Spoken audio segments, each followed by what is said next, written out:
Comedian হওয়ার ইচ্ছা ছিল কখনো না? এখন মানুষ হাসে, আমি কি করব? হয়তো বা মানুষ আমার চেহারা দেখলে হাসি হাসি এর জন্য। আপনি অনেকগুলা মেয়ের সাথে দাঁড়ায় কথা বলতেছেন যে আমি তো একটা গ্যাংস্টারের সামনে পড়ে গেছি, আমার জন্য একটু দোয়া করেন। এটা কি অর্গানিক ভিডিও না scripted? Love Why not? Marriage না অ্যারেঞ্জ ম্যারেজ? আমি অ্যাপ্রোচ করি না, কারণ আমি সিনিয়র ছিলাম। যদি আবার রিজেক্টেড হয়ে যেত, তোর বাটপার গুন্ডা সংসদে যাবে, সে আবার তার এই সন্ত্রাসী রাজত্ব চলবে। দ্যাটস দ্য সাইকেল দুষ্ট চক্র বাংলাদেশের। আপনি যদি মির্জা আব্বাসের অপোনেন্টে না দাঁড়ায় অন্য কোনো নর্মাল একটা প্রার্থীর অপোনেন্টে দাঁড়াতেন, আপনি যেই হাইপটা পাইছেন ইলেকশনের আগে, এটা পাইতেন? তারেক রহমান আসলো ঢাকা 8 ইলেকশন করলে তার সাথে পারতো না, কারণ তারেক রহমানকে চালায় তো উনি।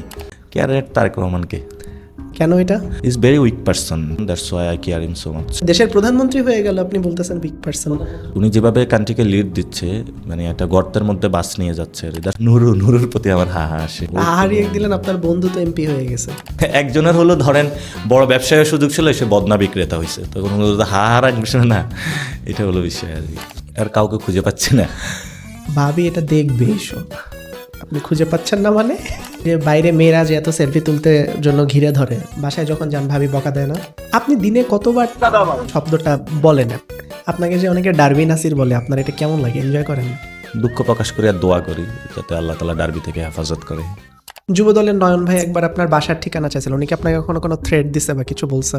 আল্লাহর কাছে দোয়া করি ছেলেটা যাতে ভালো হয়ে ফিরে আসে। এই যে মাসুদ, ভালো হয়ে যাও। জি, আব্বাস ভাই আসবেন, বাসায় হলো ভাত, আলুর ভর্তা এবং ডিম ভাজি দিয়ে আপনাকে খাওয়াবো। অ্যান্ড ইয়াস, স্পিক উইথ রশিদের আরও একটা এপিসোডে আপনাদের সবাইকে ওয়েলকাম করছি। আপনাদের সবার ভালোবাসার সাপোর্টে আমরা অভিভূত, এবং প্রত্যেকটা সোশ্যাল প্ল্যাটফর্মের কমেন্ট বক্সে আমরা আপনাদের কমেন্ট দেখি, আপনাদের কথা শুনি। আশা করি সবসময় আপনারা আমাদের এইভাবে ইন্সপায়ার করে যাবেন। এবং আজকের এপিসোডটা অনেক বেশি ইন্টারেস্টিং, কারণ আমাদের পলিটিক্যাল কনটেক্সটের the viral face Nasiruddin Patwari আজকের এপিসোডের গেস্ট। জানি সবাই অনেক বেশি এক্সাইটেড, আমিও এক্সাইটেড। চলুন আর লেট না করে আজকের এপিসোডটা শুরু করি। ওয়েলকাম নাসিরউদ্দিন পাটোয়ারি ভাই, স্পিক উইথ রশিদে আপনাকে স্বাগত। Thank you so much for coming. কেমন আছেন? আছি আলহামদুলিল্লাহ, ভালো আছি আল্লাহর দোয়ায়। আর আপনি কেমন আছেন? আমি খুব ভালো আছি, অ্যান্ড আপনার মতন চেয়ারফুল মানুষদেরকে সামনে পেলে আরও ভালো লাগে। সো সদ্য ইলেকশন শেষ হলো, যদিও ইলেকশনের রেজাল্ট আসলে সবার মন মতো সবটা হয়নি, অনেক কমপ্লেন, আসলে অনেক কমপ্লেন, একটু কমপ্লেন মনে হয় আছে। সো ইলেকশনের আগের ফেজ আর এখনকার ফেজ কেমন পার্থক্য? পার্থক্য হলো আমাদের দিন দিন যে শঙ্কার জায়গাটা এটা আরও বেশি হচ্ছে। আমার ইলেকশনের আগের ডেটে যে ক্রস করেছে, ওই সময় ছিল যে সন্ত্রাস, চাঁদাবাজি, দুর্নীতির বিরুদ্ধে ফাইটগুলো করতে হবে। এখন আমাদের টোটাল আরেকটা রেসপন্সিবিলিটি চলে আসছে, বাংলাদেশের ইলেকশন সিস্টেমটা পরিবর্তন করতে হবে। অর্থাৎ সাংবিধানিক যে প্রতিষ্ঠানগুলো রয়েছে, like the Dudok, election commission, এগুলো সংবিধানের একটা স্বায়ত্তশাসিত প্রতিষ্ঠান। ফলত এই প্রতিষ্ঠান কিন্তু খুবই উইক প্রতিষ্ঠান, এবং আপনি যখন বাংলাদেশকে ডেমোক্রেটিক ট্রান্সফরমেশন আপনি রূপান্তর করবেন, সেক্ষেত্রে এই প্রতিষ্ঠানগুলো যদি দুর্বল হয়, তাহলে আপনি কখনোই স্টেবল একটি বাংলাদেশ পাবেন না। স্টেবল বাংলাদেশ হলে বাংলাদেশের 18 কোটি মানুষ শান্তিতে থাকবে না, এবং বাইরের ইন্টারফিয়ারেন্স অনেক বেশি হবে, মানে পরাশক্তির যে জায়গাগুলো। ফলত ইলেকশন কমিশন এখানে একটা ভাইটাল রোল প্লে করে থাকে। এই জন্য ইলেকশন কমিশনের যে সিস্টেমগুলো আছে এগুলো ঠিক করতে হবে। ফলত আমার নিয়েও একটা জড়িত আরেকটা ফাইট অ্যাড হইলো এই তো ইলেকশনের পরে। আপনার আসলে কি একদম ফ্রি অ্যান্ড ফেয়ার ইলেকশন হয়েছে, কি মনে করেন আপনি? আমি এটা মনে করি না, বিকজ দ্যাট ট্যাম্পারিং হয়েছে, ইঞ্জিনিয়ারিং হয়েছে, আমার উপর আঘাত করা হয়েছে, এবং আমরা যে মানুষ ভোট দিবে এবং ভোটটা হলো সুন্দরভাবে কাউন্ট হবে, এটা ইলেকশন কমিশনের দায়িত্বের জায়গা। সেই জায়গাটা তারা ফুল দায়িত্ব পালন করে নাই। প্রশাসনের বায়াসনেস আমি পেয়েছি। তো সেই জায়গা থেকে আমার মনে হচ্ছে যে এখানে অনেক পরিমাণ বাংলাদেশে যে ইলেকশনটা এটা কর্পোরেট সিস্টেমে হয়ে থাকে, অর্থাৎ একজনের গুন্ডামি, মাস্তানি, চাঁদাবাজি, সন্ত্রাসী করে অনেক টাকা ইনকাম করবে, সেগুলো 5 বছর পরে ঢালবে ইনভেস্টমেন্টের জন্য, আবার ওগুলো হলো দ্বিগুণ করবে ইনভেস্টমেন্ট। সেটা নিয়ে হলো গুলশান অফিসে জমা দিবে, জমা দিয়ে বলবে আমাকে নমিনেশন দেন। উনি একটা নমিনেশন দিয়ে দিবে, চোর বাটপার গুন্ডা সংসদে যাবে, সে আবার তার এই সন্ত্রাসী রাজত্ব চলবে। দ্যাটস দ্য সাইকেল দুষ্ট চক্র বাংলাদেশের। এই সাইকেলটা আমাদের মনে করেছিলাম যে গণ অভ্যুত্থানের পরে এটা স্টপ হবে, মানুষগুলো ভদ্র হবে, বাট এটা তারা আরও বেশি বাড়িয়ে দিয়েছে। সো ফলত এই সাইকেল থেকে আমাদের বেরোতে হচ্ছে। আমাদের অপশন হলো এই সাইকেলের মধ্যে উঠে যাওয়া, অথবা এই সাইকেল থেকে বের হওয়া। সো আমার মনে হয়েছে যে এই সাইকেলের বাইরে থাকা ভালো, এটা ঠিক করতে হবে। আদারওয়াইজ যে আমার কালকে সন্তান যে আসে, সে আমাকে বলবে বাবা তুমি এটা কি করেছো, তুমি তো এই যে নষ্ট চক্রের মধ্যে পড়ে গিয়েছো। আমার শো মনে হয় 5 মিনিটও হয় নাই, শুরু হয়েছে। আমি মনে মনে একটু গুনতেছিলাম, আপনি যতবার চাঁদাবাজ, সন্ত্রাস, গুন্ডা, মানে আরও যা যা ওয়ার্ড বললেন, পুরা পডকাস্টই মনে এরকম শুনতে থাকবো। আমি একটু আপনাকে একটা প্রশ্ন করি। ধরেন আপনি ঢাকা ৮ এ যখন ইলেকশনে দাঁড়ালেন, হুম, তখন আপনি কিন্তু মানে মির্জা আব্বাসের সাথে বেশ ভালো একটা দহরম-মহরম সম্পর্ক। আমরা সারা ঢাকাবাসী স্পেশালি যারা নেটিজেন আছে এটা ফেসবুকে অনেক মজা হচ্ছিল এটা হুম। নিয়ে। আপনার কি মনে হয় ধরেন আপনি যদি মির্জা আব্বাসের অপোনেন্টে না দাঁড়ায় অন্য কোনো নরমাল একটা প্রার্থীর অপোনেন্টে দাঁড়াতেন, আপনি যেই হাইপটা পাইছেন ইলেকশনের আগে এটা পাইতেন? আমি সিস্টেমের বিরুদ্ধে কথা বলেছিলাম হু, হু, এবং দেখেন আমি ১ম এ যখন ক্যাম্পেইন শুরু করেছিলাম, আমি কোনো ব্যক্তি মুখও আমার নিয়ে আসিনি নাম। বিকজ দ্যাট আমি সচরাচর অনেক ইনফরমেশন জানি যারা ব্যক্তিগুলা কি করে। আমি সেটা ঠিক করতে চাই না। ব্যক্তিদেরকে আমি কারেকশন করলে সিস্টেম কারেকশন যদি পচা হয় তাহলে কোনো লাভ নাই। তো আমি একদিন হলো তালতলা মসজিদ যেটা ছিল, আমতলা মসজিদ, তালতলা না সরি। সেখানে নামাজ পড়েছি। নামাজের পরে ওইখানে শহীদ ওসমান হাদিবের একটা ছবি ছিল। তো ১-২ হাজার মানুষ আমার পিছনে চলে আসছে। আমি সেখানে আসলাম। এসে দাঁড়ায় একটু বক্তব্য দিলাম। এরপর থেকে যখনই আমি ক্যাম্পেইন করতে গিয়েছি, তখনই আমি নতুন, নতুন বিষয় এক্সপ্লোর করেছি। কেউ আমাকে বাধা দিচ্ছে। তো তখন আমার কোনো চিন্তা আসে না। পরে আমি যখন গুলিস্তান মার্কেটে গিয়েছিলাম, ব্যবসায়ীরা কান্নাকাটি করতেছিল আমার কাছে। হুম, যে এই পরিস্থিতির মধ্য দিয়ে আমার যাচ্ছে। তো এবং এটার পরে আমি যখন মতিঝিলে গেলাম, আ নিউ ইয়র্ক হলো আপনার আমেরিকার হলো ফাইন্যান্সিয়াল হাব, যেখান হুম, থেকে সবকিছু পরিচালিত হয়ে থাকে। বাংলাদেশের ফাইন্যান্সিয়াল হাব হলো মতিঝিল। বুঝতেই পারছেন কেমন বাংলাদেশের ফাইন্যান্স হবে। হুম, সেখানে হলো রাস্তার পাশে ৩ সারির দোকান। ১ম এ আলুর দোকান, তারপরে গেঞ্জির দোকান, তারপরে ইলেকট্রিক দোকান। হুম। ঠিক আছে? তারপরে আমি যখন গুপিবাগে গিয়েছি, যে সেখানে হলো ৩ মাস গ্যাস পাচ্ছিল না। এই সমস্যাগুলো আমি প্রতিনিয়ত ধরা পড়তেছিল এবং কারা এগুলা করতেছিল, তখন সেটা আমি ফাইন্ড আউট করতে শুরু করি। কি পাইলেন সকালবেলায় ফাইন্ড আউট করে? ফাইন্ড আউট করে ওই যে গ্যাংস্টার পেয়েছি, প্রতিনিয়ত প্রতিপদে। এটা হলো multi level marketing system. Not only here, বাংলাদেশের অনেক জায়গাতে আছে। মাল্টি লেভেল মার্কেটিং সিস্টেমটা হলো ছাত্রদল, যুবদল হাত হতে ধরেন একজনে যদি ৳২০০ দিয়ে থাকে, তো ৳২০০ পরে এটা একটু উপরে গেলে একটু কমে। অর্থাৎ এটার একটা ভাগ বটোয়ারা করে উপর পর্যন্ত যাইতে থাকে। হুম, তো কিউমুলেটিভ অথবা একসাথে যখন করা হবে এটা কিন্তু হিউজ মানি। এই মানিটা দিয়ে এখানে হলো কমিটিগুলো পরিচালনা করে থাকে এবং সেটা দিয়ে একটা সন্ত্রাসী গোষ্ঠী পালন করা হয়ে থাকে। আপনার মতিঝিলে হলো ১০টা ক্লাব আছে। একটা ক্লাবে শুধু জুয়া হয় না, আর ৯টা ক্লাবে জুয়া হয়। যারা সেখানে হলো এই রাজত্বটা করে, তাদের কাছে অস্ত্র থাকে। যখন এই যে মিছিল মিটিংয়ে আগে হেলমেট বাহিনী দেখতেন, এইসব বাহিনী ওইখানে থাকে। ফলত কোনো ব্যবসায়ীকে ভয় দেখানোর দরকার হলে তখন এটা নিয়ে আসে। তো আমার সিম্পল ইকুয়েশন, আমরা কোটা সংস্কার আন্দোলন দাবিতে মাঠে নেমেছিলাম। সেই জায়গাতে হলো এটা চাকরি প্রবলেম। অর্থাৎ আমার পকেটে টাকা নাই, পকেটে টাকা না থাকলে আমাদের জীবনটা ভালো হবে না, বিয়ে-শাদী করতে পারবো না, মা-বাপকে সুখে রাখতে পারবো না। তাহলে আমাদের তরুণদের টাকা দরকার পকেটে। এখন আপনি টাকা দিলে ২ টা ওয়ে, হয়তো আপনি চাকরি করতে যাবেন অথবা ব্যবসা করতে যাবেন। আপনি ব্যবসা করতে যান, ১ম এ আপনি একটা শেড বসাইতে যাইবেন, সেখানে হলো চাঁদা চাওয়া হবে। অফিসে যাবেন, দুর্নীতি। তাহলে একটা তরুণ যে নতুন করে ঘুরে দাঁড়াবে, নিজের ভাগ্য পরিবর্তন করে, এটা সম্ভব না। এই কজগুলাই আসে। আবার আপনি চাকরি করতে যাবেন, মেরিট বেসিসে চাকরি হবে না, দুর্নীতির আশ্রয় নেওয়া হবে। অথবা আপনি চাকরি করতে গিয়েছেন, যে ব্যবসায়ী ভাই আছে, ওনার হলো ওই বিজনেসটা ফ্লারিশ করতে পারবে না। ফলত ২ জনের জায়গায় সে ৩ জন চাকরিতে নিতে পারবে না। ফলত তরুণদের চাকরিও হচ্ছে না, ব্যবসা হচ্ছে না। যদি এটা না হয় তাহলে বাংলাদেশের 50% তরুণ কোথায় যাবে? মহিলা সেকশন তো বাদই দিলাম এখনো। এবং আমাদের সেক্টরটা দাঁড়িয়ে আছে রেমিটেন্স, গার্মেন্টস। ডাইভার্সিফাইড যদি সেকশন আপনি না করেন, তরুণ প্রজন্মের যদি সলিউশন না করেন, রাইজিং মিডল ক্লাস এই বাংলাদেশ স্টেবল হবে না।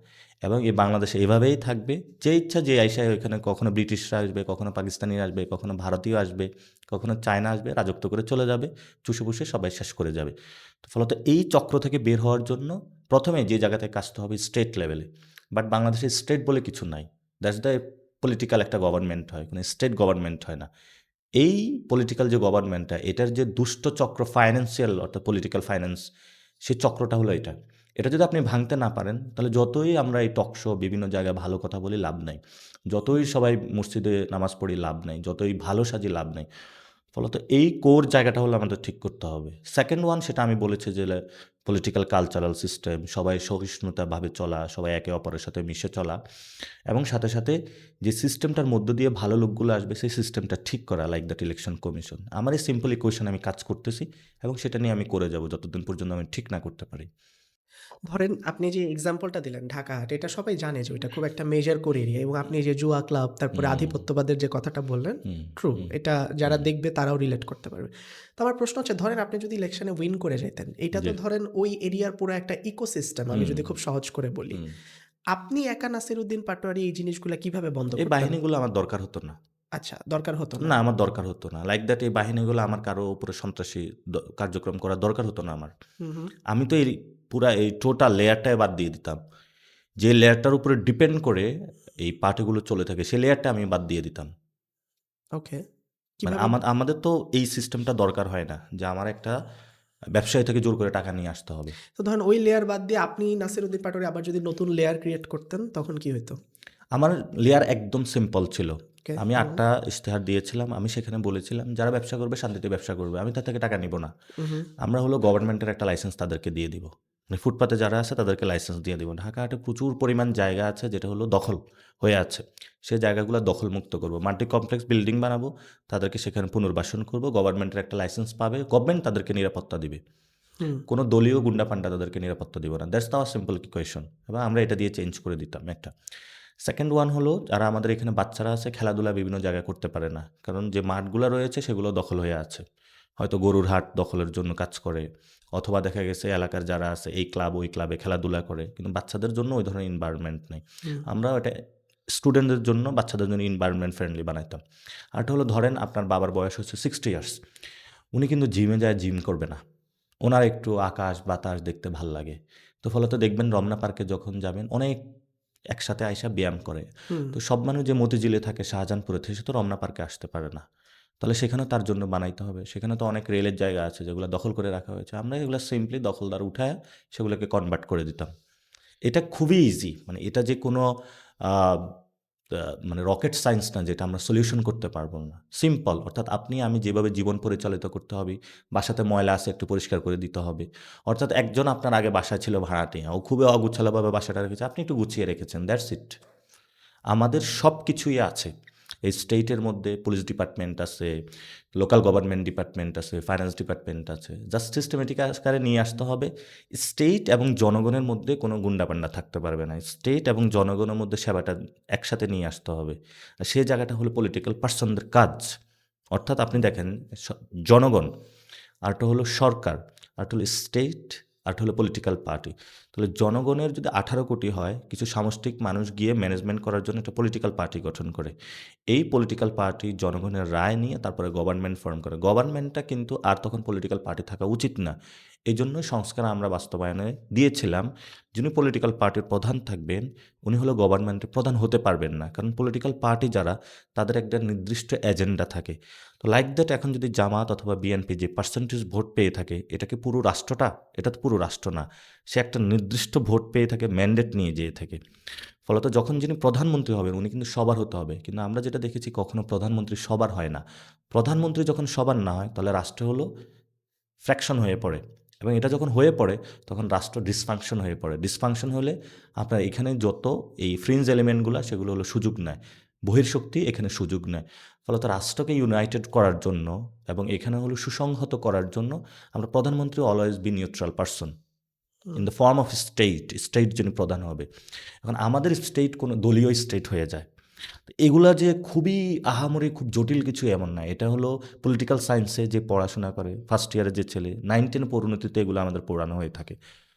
জাস্ট বুঝতে এটা হলো পারছি। চর্চার বিষয়। এবং আমাদের এটা হলো একটা ফ্যামিলি, মানে ডায়নাস্টিক যে ফ্যামিলিগুলো রয়েছে, সেগুলো নিজেদের হলো এই ফ্যামিলির করায়ত্তব্যটা বজায় রাখার জন্য পুরো দেশে এই ধরনের কাজগুলো চালিয়ে থাকে।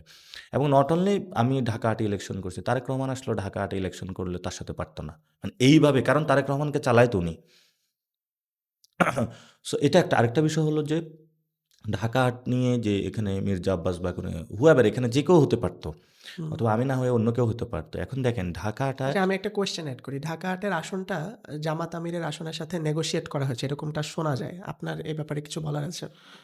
মানে আমি আমি ধরা হয় আপনি জিতে গেছেন, বাট এটা নেগোসিয়েশনের আমি মাধ্যমে এটা আমি করা আমি হয়েছে। এই বিষয়ে জানি না কিছু, যে আচ্ছা। নেগোসিয়েশন করা হয়েছে নাকি হয় নাই। হুম, এবং আমি মনে করি যে এখানে ইঞ্জিনিয়ারিং বড় একটা, ইঞ্জিনিয়ারিংটা শুধু হলে মাঠে হয় না, সব জায়গায় হতে পারে। হুম, সো আমি মানে দুপুরবেলায় আমি যেটা দেখেছি, মানুষের মধ্যে ওভারওয়েলমিং মানুষ আমাকে ভোট দিয়ে যাচ্ছে। তো হুম, হুম। ভোটগুলো গেল কোথায়? কাউন্টিংয়ে তারা আসলো না কেন? তো কোথায় কী হয়েছে সেটা তো আসলে আমি ওই পর্যন্ত এখনও যাই নাই যে আমি হলো জানবো। আমি কোনো দলীয় প্রধান না বা স্টেটের কোনো কিছু না। এবং আমি যেটা বলতেছিলাম যে ঢাকা আর্টে সবচেয়ে বাংলাদেশের আমরা রোগীদের হোস্ট করে থাকি। Like that Dhaka medical, BIRDEM, PG. এখানে মেজর 3টা হসপিটাল। মেজর 3টা হসপিটাল। আচ্ছা, এখানে যদি সে চিকিৎসা না পায়, সে কই যায়? সে ভারত চলে যায়। হ্যাঁ, লাইক প্রাইভেটে দ্যাট। যায়, এখানে তো বাইরে যায়। সবচেয়ে মেজর চিকিৎসাটা, বড় চিকিৎসাটা এখানে হয়ে যায়। তাহলে আপনি যখন তারা হোস্ট করে আসে ঢাকা মেডিকেল অথবা কোথাও আসলে, খাবারের একটা জায়গা আছে? নাই। থাকার জায়গা আছে? নাই। আপনার তারপর এক্স-রে করাবেন, ডায়াগনস্টিক সেন্টার নাই। তাহলে সে বাধ্য হয়ে বিদেশে চলে যাচ্ছে। তাহলে বাংলাদেশের এইখানে তো হলো হেলথ সেক্টরটাও ঠিক হচ্ছে না। আমরা সবচেয়ে ঢাকা আটে হলো স্টুডেন্টদের হোস্ট করে থাকি, like that BUET medical, Dhaka university, Viqarunnisa, Siddheswari. এই যে স্টুডেন্ট, এটা কিভাবে হলো, এটা লিভিং লাইফ কেমন, এটা যদি আমরা ঠিক না করতে পারি, এখানে বাংলাদেশের সবচেয়ে, যেখান থেকে পুরো বাংলাদেশ পরিচালিত হয়ে থাকে, সচিবালয়, দুর্নীতির আখড়া, সেটা যদি এখানে ঠিক না করা হয়, মানুষের যদি কনসাসনেস না আসে, তারপরে হলো এখানে প্রচুর সরকারি কর্মকর্তা কর্মচারী থাকে, তাদের জীবন জীবিকা কেমন, এগুলো যদি ঠিক না করা যায়, এইটা যদি ঢাকার যদি ঠিক করা যায়, বাংলাদেশের অর্ধেক সমস্যার সমাধান হয়ে যাবে। এখন আপনি যে কোশ্চেনটা করেছেন যে এখানে কোন আসনের বদলে কোন আসনকে স্যাক্রিফাইস করেছে, এই বিষয়ে কোনো নলেজ আসলে আমার কাছে নাই। আমি এই জিনিসগুলোতে বিশ্বাস করি না। অর্থাৎ আমি যে প্রশাসনের সাথে বসবো, আওয়ামী লীগের সাথে বসবো, ক্রিমিনালসদের সাথে বসে তারপরে আসন সেট করব, সেটাতে আমি বিশ্বাসী না। আমি জনগণের ভোটিংয়ে বিশ্বাসী। এটা অনেক আগ থেকেই এখনও আমি, এবং ভবিষ্যতেও এটাও করব। আমাকে অনেকে ফোন দিয়ে বলেছে, তুমি কেন চাঁদপুরে দাঁড়াও নাই, তুমি কেন ঢাকা 18-তে দাঁড়া না, এটা তো কোন ক্রিটিক্যাল আসন। আবার আমি বিএনপির অনেকের সাথেও কথা বলেছি, তারা বলতেছে এটা তো আমাদের প্রেস্টিজের ইস্যু, এই আসন ছাড়া যাবে না। আমি যে লড়াইটা করতেছি এটা আমার প্রেস্টিজের জন্য না, আমি যে লড়াইটা করতেছি এটা যে আমার ব্যক্তিগত কোনো কিছু না। I am fighting for the people, যে পিপলের ওই পারপাসটা নিয়ে আমি লড়াই করতেছি। ব্যক্তিগত জায়গা থাকলে আমি অনেক সুখে শান্তিতে থাকতে পারতাম। আমার গত 18 মান্থে গভর্নমেন্টের সাথে আমার কানেকশন ছিল। নেভার এভার বাংলাদেশে সিঙ্গল পিপল বলতে পারবে না আমি কোনো করাপশনের সাথে জড়িত হয়েছি। এবং আমি ঢাকা ইউনিভার্সিটি থেকে যতটুকু রাজনীতি করেছি, সেই সময় আমি কোনো সাথে কারোর সাথে কম্প্রোমাইজ করিনি। তো ফলত আমার জায়গাটা যদি মনে হচ্ছে যে না, আমার কাছে পার্লামেন্টে আমার স্পেস হচ্ছে না এই লড়াইটা চলার কারণে, করার কারণে, ওয়েলকাম, নো প্রবলেম। আমার এখানে জনতা সংসদ অনেক বড় জায়গা, আরও বেশি। না, পাওয়ার পলিটিক্সের এগেনস্টে যে কথাটা বললেন ওটা শুনে ভালো লাগলো। আমার এখানে 2টা জিনিস অ্যাড করার আছে। এই যে আপনি যে এখন যেরকম কিছু স্পেসিফিক জায়গা ধরে ধরে বললেন যে আমরা মেডিকেল হোস্ট করি, আমরা স্টুডেন্ট হোস্ট করি, এই জিনিসগুলা নাই। বয়স্ক মানুষের পার্ক লাগবে, ব্যবসায়ীদের থেকে চাঁদা নিব না। এগুলো কিন্তু খুব ভালো ম্যান্ডেট এবং আপনি জি। কিন্তু খোলসের বাইরে কথা বলছেন। কিন্তু আপনার মনে হয় না যে আপনার পুরা ইলেকটোরাল ক্যাম্পেইন এগুলার কোনো কিছুই আসলে ফোকাস ছিল না? আপনার ক্ষেত্রে ফোকাস ছিল কয়েকটা জিনিস। আপনি মির্জা আব্বাসকে 3 বেলা চাঁদাবাজ বলতেছেন, ভুলভাল ইংলিশে হচ্ছে বিদেশি পত্রিকাকে ইন্টারভিউ দিচ্ছেন, মেয়েদের সামনে যায় বলতেছেন আমি গ্যাংস্টারের পাল্লায়। ব্যাপারটা কিন্তু একটা কমিক হয়ে গেছে। তো ওইটা কি আপনার পাবলিসিটি স্টান্ট ছিল? সেটা হলো যে আমার যে ক্যাম্পেইন স্ট্র্যাটেজিতে হলো, মানে খারাপ জিনিস যেগুলো মানুষ করে থাকে সেগুলো হলো আমি 20-25% রেখেছি। এবং আপনি আমার 8 দফা ইশতেহার দিয়েছিলাম। ওই ইশতেহার যখন আমি বানিয়েছি, আমি এখানে সবার মধ্যে আগে গিয়েছি, রিচ করেছি। আমি এখানে কিছু জানি না, আমি ইশতেহার দিলে হবে, মানুষের সমস্যা কী। আমার সাথে একজন কৃষকের সাথে আমি এখানে মিশেছি, যে হলো সবজি দোকান দেয়। আমি একজন মায়ের সাথে কথা বলেছি, তার কী সমস্যা বাসায়। আমি তো সবার বাসায় আগে গিয়েছি, তারপরে তো আমার ইশতেহারটা দিতে হবে। আমি প্রথমে গিয়ে বললাম যে এই আসুন সবাই, আমি একজন রাজনীতিবিদ, আমি আপনাদের এই সমস্যা, এগুলো হলো ভুয়া মিথ্যা কথা। আমি তো এখানে কি প্রবলেম সলভ করতে পারবো সেটা আমার আগে জানতে হবে। তো সেটার জন্যই তো আমাকে বাধা দেওয়া হয়েছে। যারা বাধা দিয়েছে আমি তাদের বিরুদ্ধে কথা বলেছি। আমি ইশতেহার দিয়েছিলাম, সেটাও ওই দিন যেদিন আমি ইশতেহার দিয়েছিলাম ওই দিন হলো জাবেরের উপর হামলা হয়েছে, ফলে তার ফোকাসিংয়ে আসে নাই। এবং সবসময় এই কথাগুলো বলেছি বিভিন্ন জায়গায়, কিন্তু হলে ফোকাস মিস করে গিয়েছে। সবাই নিয়ে গেছে হলো মির্জা আব্বাস ভার্সেস বা চাঁদাবাজ ভার্সেস সামথিং এলস। সো ক্যাম্পেইনের জায়গাটা আমি ফুলি রেখেছি যে আমার কতটুকু কাভার, এবং এটা আমাকে সবাই বলেছে যে তোমার এই কথাগুলো বলতে হবে, ওই কথাগুলো বলতে হবে। আমার ক্যাম্পেইনের বড় একটা জায়গা কিন্তু মসজিদ কেন্দ্রিক ছিল। কারণ আমি তো মসজিদে বসে বলি নাই যে চাঁদাবাজকে ধরো মারো। মসজিদে তো আমি নামাজ পড়েছি, মুসল্লিদের সাথে কথা বলেছি, 5 ওয়াক্ত নামাজ পড়েছি। আমার পার ডে আমি 1500 লোকের সাথে কথা বলেছি। আমি তো তাদেরকে এই বিষয়গুলো বলি নাই। বলেছি আপনাদের সমস্যা কী, সমাধান করতে হবে। ওসমান হাদিবের বিচারের কথা বলেছি। এগুলো নিয়ে তো কেউ কথা বলে নাই। ফলত আমাদের সমাজে প্রবলেমটা হয়, আমরা যে কথাগুলো বলি সেগুলো মানুষের ক্যাচ করে না। অর্থাৎ নেগেটিভ মার্কেটিংটা অনেক বেশি ফ্লারিশ করে, পজিটিভ মার্কেটিংটা। তো বাংলাদেশের আমাদের যে জেনারেশন, এটা হলো ডিস্ট্রাকটিভ জেনারেশন, কনস্ট্রাকটিভ জেনারেশন না। তো আমরা এটা চেষ্টা করতেছি কনস্ট্রাকটিভ জেনারেশনে যাওয়ার জন্য, যেখানে ডিস্ট্রাকশনটা কম হবে, কনস্ট্রাকশনটা বেশি হবে। তো এখন কনস্ট্রাকশন যদি করতে যাই, এখন আপনার যেই জায়গায় কনস্ট্রাকশনটা করবেন ওই জায়গায় যদি একটা ময়লার ভাগাড় থাকে, এটাকে কি পরিষ্কার করবেন নাকি করবেন না? করতে তো হবে। করতে তো হবে। সো আমি ময়লার ভাগাটা আগে পরিষ্কার করার চেষ্টা করেছি। দেন এটা পরিষ্কার না করে তো আমি যদি কনস্ট্রাকশন না করি, এবং যে জায়গায় আমি কনস্ট্রাকশনটা করবো সেটা তো আমার হলো যদি নতুন করে একটা ডোবা থাকে, যে ডোবাতে আমি বালু ফেলাইছি, সেটা তো শক্ত করতে হবে আগে, তারপরে না আমি কনস্ট্রাকশন হাই রাইজ বিল্ডিং বানাবো। তাহলে জনগণের সাথে যে কমিউনিকেশনগুলো করি সেগুলো তো আমার ফলসে রূপান্তরিত হবে বা ভেঙে পড়বে আমি যদি অন্য জায়গায় যাই। সে জায়গাটায় আমি চেষ্টা করেছি এবং মানুষের সাথে কথা বলার চেষ্টা করেছি। আর পাওয়ার পলিটিক্সের যে পাওয়ার এক্সারসাইজের কথাটা বললেন, চাঁদাবাজি, গ্রুপিং, আপনার যে দল এনসিপির এগেনস্টেও তো নতুন দল হিসেবে এগুলোর অনেক মানে অভিযোগ আছে। অবশ্যই অভিযোগ আছে, আমি তো অস্বীকার করি না। হুম। আমি তো এটা বলেছিলাম যে কোথা থেকে সমস্যাটা শুরু হয়েছে। হুম। আপনার বৈষম্যের 158 জন কমিটি ছিল। কমিটি থাকার পরে পুরো বাংলাদেশে কিন্তু কমিটি ছিল না। হুম। ওই কমিটিগুলো কারা এসেছিল? সব দলেরই তো ছিল। হুম। তো তাহলে এটা কেন এনসিপির উপরে? আমি কোশ্চেনগুলো রেখে যাচ্ছি। ২ নম্বর বিষয়টা হলো, আমি বলেছিলাম যারা চাঁদাবাজি, সন্ত্রাসী, দুর্নীতি করেছে এই কমিটিগুলো আসতে পারবে না। আমার নাগরিক কমিটির এই পর্যন্ত একটা ক্লেইম পুরো বাংলাদেশে আপনি দেখাইতে পারবেন না। আমি ৪৫০টা কমিটি দিয়েছিলাম, অর্থাৎ ৪৫০টা উপজেলায়। প্রত্যেকটা জায়গায় এটা মেইনটেইন করার প্রচেষ্টা চালিয়েছি এবং প্রত্যেকটা জায়গায় প্রতিনিয়ত আমি আওয়াজ তুলেছি। যেই প্রোগ্রামগুলো পলিটিক্যাল পার্টিগুলা ১.৫ লাখ, ২ লাখ টাকা করে খরচ করে, আমি ৫,০০০ টাকা খরচ করে ওই প্রোগ্রাম করেছি মানুষের থেকে কালেকশন করে। সো আমার জায়গাটাতে আপনি যদি দেখাইতে পারেন যে আপনি এটা করেছেন, ওইটা করেছেন, I am ready to accept challenge. That's bold. হ্যাঁ, আমার যেকোনো, আমার খুবই আমার ক্লিয়ার, যেকোনো বিষয় আমাকে আসবেন বলবেন। একদিন আপনি দেখেছিলেন যে বায়তুল মোকাররম আমি যে দুঃখ প্রকাশ করেছি। হুম। যে ওনারা কষ্ট পেয়েছেন, আমি ডিরেক্টলি আপনার এবং কিন্তু আপনারা তো দুঃখ প্রকাশ করার পরে আবার ভোটও চেয়েছিলেন ওখানে। তো দুঃখ প্রকাশ করে এটা উনি একটা যদি আমাকে, পাবলিসিটি হ্যাঁ, স্টান্ট না? দুঃখ প্রকাশ করার পরে যদি আমার তো ওইখানে ভোট চাইতেই হবে। আচ্ছা। আমি তো ওই সময় ক্যাম্পেইন করতেছি। হুম। আমার যদি ওই সময় মনে হইতো যে না আমার হলো খাবারের টাকা নাই, তাহলে আমি ওনার কাছে খাবারের টাকা চাইতাম। যখন তখন যেটা আপনার দরকার প্রয়োজন। ভোট আসলে। আমার তো তখন দরকার ছিল ভোট। হুম। এই জন্য। আরেকটা বিষয় শোনা যায়, সেটা হচ্ছে ঢাকা আটে হাদি ভাই তো চলে গেলেন আমাদের মধ্য থেকে। তা আপনি হাদি ভাইয়ের রিপ্লেসমেন্টে যে আসনটাতে দাঁড়িয়েছেন, এটা অনেকেই বলে যে আপনি হয়তো একটা ভালো সিম্প্যাথি এটার জন্য পেয়েছেন যে হাদি ভাইয়ের আসনে উনি দাঁড়িয়েছে। আবার এরকম একটা শোনা যায় যে হাদি ভাই যাতে এনসিপিতে থাকতে না পারে এই ব্যাপারে আপনি খুব সক্রিয় ছিলেন, এটা শোনা যায়। এই ব্যাপারে আপনার কোনো ব্যাখ্যা আছে? না, ওসমান হাদি ভাই আমার কাছে এসেছিল আমি যখন নাগরিক কমিটিতে ছিলাম এবং একসাথে আমরা কাজ করেছিলাম। হুম। হুম। সো পার্টি কিন্তু আমি প্রেসিডেন্ট সেক্রেটারি না। হুম। আমার বেসিক্যালি দায়িত্ব হলো ডায়াসপোরা উইংগুলা দেখা, এগুলো হলো দায়িত্ব, এবং রেজিস্ট্রেশন কমপ্লিট করা। হুম। সেই জায়গাটা আমি করেছি। ফলত এটাতে আপনি যে কথাটা বলেছেন এটাতে এর সাথে ম্যাচ করে না, ১ নম্বর। ২ নম্বর হলো ওসমান হাদি ভাইয়ের সাথে আমার তো এটা বেশ জায়গা থেকে, কারণ আমি যে পড়াশোনা করেছি ইন্টারে সেটা দারুন নাজাত। আর উনি পড়েছে হলো এই ঝালকাঠি এনেছে। ফলত আমরা বুঝি যে কোন রাজনীতিটা উনি করতে চায়, কি করতে চায়। সেখানে হলো উনি জিয়া হলে ছিল, আমি জিয়া হলে ছিলাম। ফলত আন্ডারস্ট্যান্ডিংয়ের জায়গা থেকে আগে থেকেই জানাশোনা সব কিছুই ছিল। উনি কালচারাল জায়গাটা বেশি কাজ করেছিল। উনি আমার সাথে সরাসরি এসে বলেছেন যে আমি কালচারাল জায়গায় কাজ করতে চাই। তো আমি বলেছিলাম যে কালচারাল জায়গায় কাজ করতে চাইলে আপনি তো পলিটিক্যাল লাইনটা একটু কম করতে পারবেন। কারণ আপনি যখন একটা জায়গায় স্পেসিফিক ফোকাস করবেন অন্য জায়গায়, পলিটিক্সে কিছু না কিছু কম্প্রোমাইজ করে চলতে হয়। তো আপনি হোল জিনিসে সবাইকে নিয়ে কাজ করতে হয়। অর্থাৎ আপনি কমান্ড দিতে হয়, মানুষ কাজ করে। মানে অ্যারেঞ্জমেন্ট করতে হয় লাইক দ্যাট এ ম্যানেজার। আর আপনি যখন স্পেসিফিক কাজ করবেন সেখানে হলো আপনি আলাদা আপনি লিড দিবেন, নো প্রবলেম। তো উনি পরে কালচার নিয়ে কাজ করতে চেয়েছে, পরে কালচার নিয়ে কাজ করেছে সেখানে। আমার জায়গাটা খুবই স্পেসিফিক, আমার জায়গাটা খুবই পলিটিক্যাল।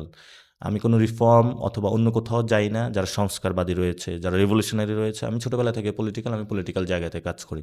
আমি কখনো কালচারও যাই নাই, অর্থাৎ আমি কখনো আমার বর্ডার ক্রস করি না। আর পলিটিশিয়ান। পলিটিক্যাল এরিনাতে কাজ করি। আচ্ছা, ওকে। আচ্ছা, হইতে পারেছে কিনা এটা আমি জানি না এখনও স্টিল। আমি বাট কাজ করতেছি, কষ্ট করতেছি, চেষ্টা করতেছি, পড়াশোনা করি, ডেলিভারি দেওয়ার চেষ্টা করি। আর হাদি ভাই হলো কালচার বেসে হলো অনেক বেশি কাজ করেছেন। আচ্ছা, নাসির ভাই অনেক সিরিয়াস আলাপ হয়ে যাচ্ছে, একটু হাসেন এবার। আমি তো সবসময় হাসি।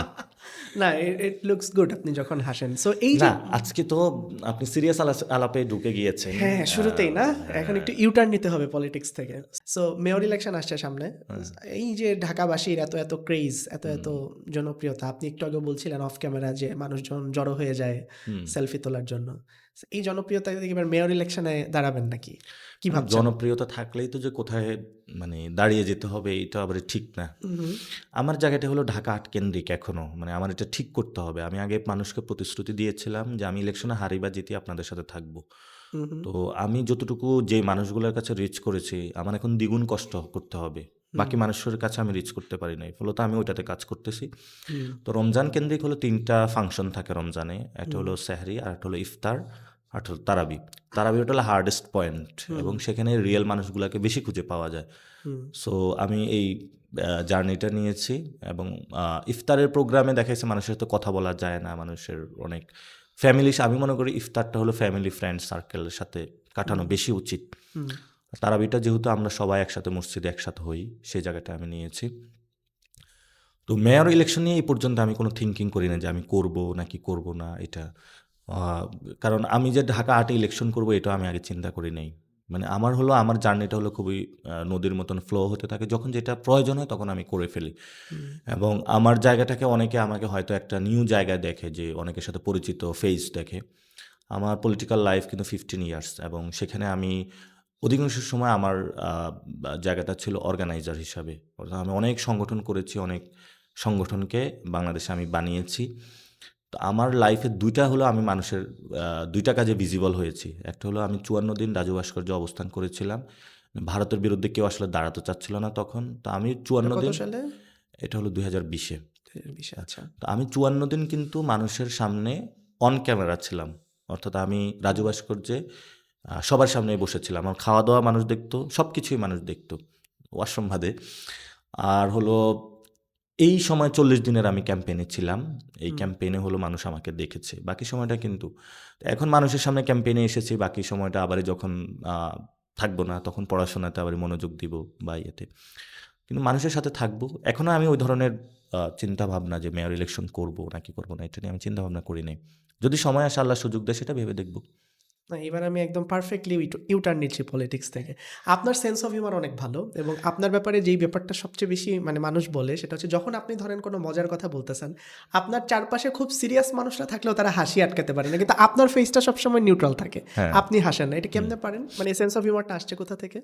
এই যে একটু আগে একটা সেন্স অফ হিউমার দিলেন ওয়াশরুম বাদে, আমি হেসে দিছিলাম। মানুষ দেখা গেছে আমি যেটা বলি আমি এটা মন থেকেই বলি এবং আমি এটা খুবই সিরিয়াস ভাবে বলি। হয়তো কমেডিয়ান হওয়ার ইচ্ছা ছিল কখনো না? না, কমেডিয়ান হওয়ার ইচ্ছা ছিল না। আমি যে কথাগুলো বলি আমি কিন্তু সিরিয়াস রাজনীতি করতেছি এবং আমার লাইফের, আমার ফ্যামিলিকে বাদ দিয়ে, আমার সন্তানের সাথে সময় না কাটিয়ে কিন্তু হলো বাহিরের সময় দিচ্ছি। তো এই সময়টা আমার কমেডি করার ইচ্ছা না এবং বাংলাদেশটাকে একটা পরিবর্তনের জায়গায় নিয়ে যেতে চাচ্ছি। সেই জায়গাটা থেকে সবসময় আমি সিরিয়াস কথাই বলি। তো মানুষ, আমার প্রবলেম হলো আমি একটু ফাস্ট, অর্থাৎ যেই পলিটিক্সটা এখন চলে আমি এটা 6 মান্থ আগে করি, আচ্ছা। অর্থাৎ 6 মান্থ আগিয়ে থাকি। যেমন আমার ইউনিভার্সিটি প্রিপারেশন আমি ইন্টারে নিয়ে ফেলেছিলাম, কাজগুলো অনেকগুলো আমি ডান করে থাকি অনেক আগেই। তো তখন একটু হাসি, অথবা প্রথমে আমি যখন এখানে চাঁদাবাজি, সন্ত্রাস, দুর্নীতি, এটা যে সমস্যা বাংলাদেশের, এটা নিয়ে মানুষ হাসি ঠাট্টা করেছিল। এখন দেখেন মানুষ হলো দোকান বন্ধ করে চাঁদাবাজদের জ্বালায় দোকান খুলতে পারে না এবং পুরো বাংলাদেশের সমস্যাটা প্রকট আকার ধারণ করতেছে। এখন কিন্তু মানুষ আস্তে আস্তে সিরিয়াস হচ্ছে যে এই বাচ্চা ছেলে যেটা বলেছে সেটা তো রাইট ছিল। তো ফলত আমার জায়গা থেকে সবসময় আমি সিরিয়াস থাকি এবং আমি সিরিয়াস জিনিসটাই অনেস্ট ওয়েতে ডেলিভারি দেওয়ার চেষ্টা করি। এখন মানুষ হাসে, আমি কী করব, হয়তো বা মানুষ আমার চেহারা দেখলে হাসি এর জন্য। বাট কিন্তু আমি পলিটিক্যাল ডেলিভারিতে যখন, আমি তো মার্কেটিংয়ের স্টুডেন্ট, এই সময়ে আসলে মানুষ এটা চায় না যে ঠিক আছে এসেছি আমি তোমাদের রাজনৈতিক নেতা, তোমরা সবাই বসো, তোমরা সবাই শুনতে হবে, এগুলো মানুষ এখন নিচ্ছে না। ফলত আমার মূল জায়গাটা হলো যে মেসেজটা ডেলিভারি দেওয়া। সেখন মেসেজটা আমি ফান, হিউমার এগুলোর মাধ্যমে ডেলিভারি দিই, মানুষের কাছে কিন্তু চলে যাচ্ছে। আমি হলো 80 বছর বয়স থেকে ক্লাস 5-এর বাচ্চা পর্যন্ত রিচ করে ফেলেছি বাংলাদেশের। তো সেই জায়গাতে আমি পলিটিক্যাল মেসেজগুলো দেওয়ার চেষ্টা করেছি। হোপসো যে কোনো জায়গায় তারা প্রতিবাদ করবে এবং বাংলাদেশ গঠনে তারা নিয়োজিত হবে। পলিটিশিয়ান যদি না হইতেন, ধরেন পলিটিক্সে যদি না আসতেন, কি হইতো আপনার প্রফেশন? একাডেমিশিয়ান হইতাম। Academician, teacher? টিচার তো শুধু একাডেমিশিয়ান না, হয়তো কোনো রিসার্চ বেসড, মানে আমার হয়তো, আমি প্রচুর বই পড়তাম আগে। মার্কেটিং মানে বিবিএ স্টুডেন্ট আপনি? হ্যাঁ, তো মার্কেটিং। কর্পোরেট না কেন তাহলে? আই মিন আমি মাঝখানে একটা কোম্পানিতে জব করেছি। কোথায়? কোম্পানির নাম না বলি কারণ ওইটার আবার ব্র্যান্ডিং হয়ে যাবে। হ্যাঁ। সো ওইখানে আমি ব্র্যান্ড দেখেছিলাম, 13টা ডিপার্টমেন্ট দেখেছিলাম, কাজ করেছিলাম, শেখার একটু সুযোগ হয়েছিল। বাট আমি পলিটিক্স এবং মার্কেটিং দুইটাকে একসাথে করে ফেলেছি, এটা যেটাকে বলে পলিটিক্যাল মার্কেটিং। তো ওয়ার্ল্ডে হলো এটা নিয়ে, ইউ প্রুভড দ্যাট মার্কেটিং এর কারণ হ্যাঁ, আমি আবার এটা দিয়ে ব্যবসা করি না, আচ্ছা। বিকজ দ্যাট এটা নিয়ে অনেকে পিআর এজেন্সি বাংলাদেশে অনেক আছে।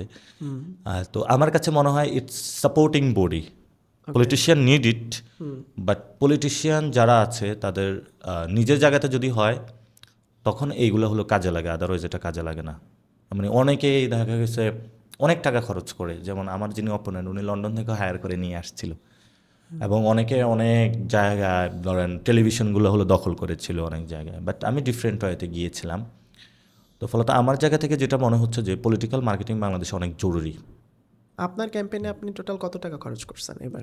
অনেস্ট অ্যান্সার লাগবে এটা। আমার টোটাল খরচ হয়েছিল যে নির্বাচনে যে 10 টাকা করে খরচ করা যাবে সেটা তো আমি বলতে পারতেছি না। তাই? তবে হলো আমার খরচ হয়েছে 1 কোটি টাকার উপরে খরচ হয়েছে। এই কিন্তু টাকার হলো সোর্স কোথায়? এই টাকার সোর্স হলো আমাকে অনেক মানুষ দিয়েছিল এবং আমি ক্রাউড একটা ফান্ডিং? ক্যাম্পেইন যে ক্রাউড ফান্ডিং করেছিলাম সেটা হলো আবার নির্বাচন কমিশন হিসাব চেয়েছে, সেটাতে আমি হিসাবটা মানে দিয়ে দিচ্ছি।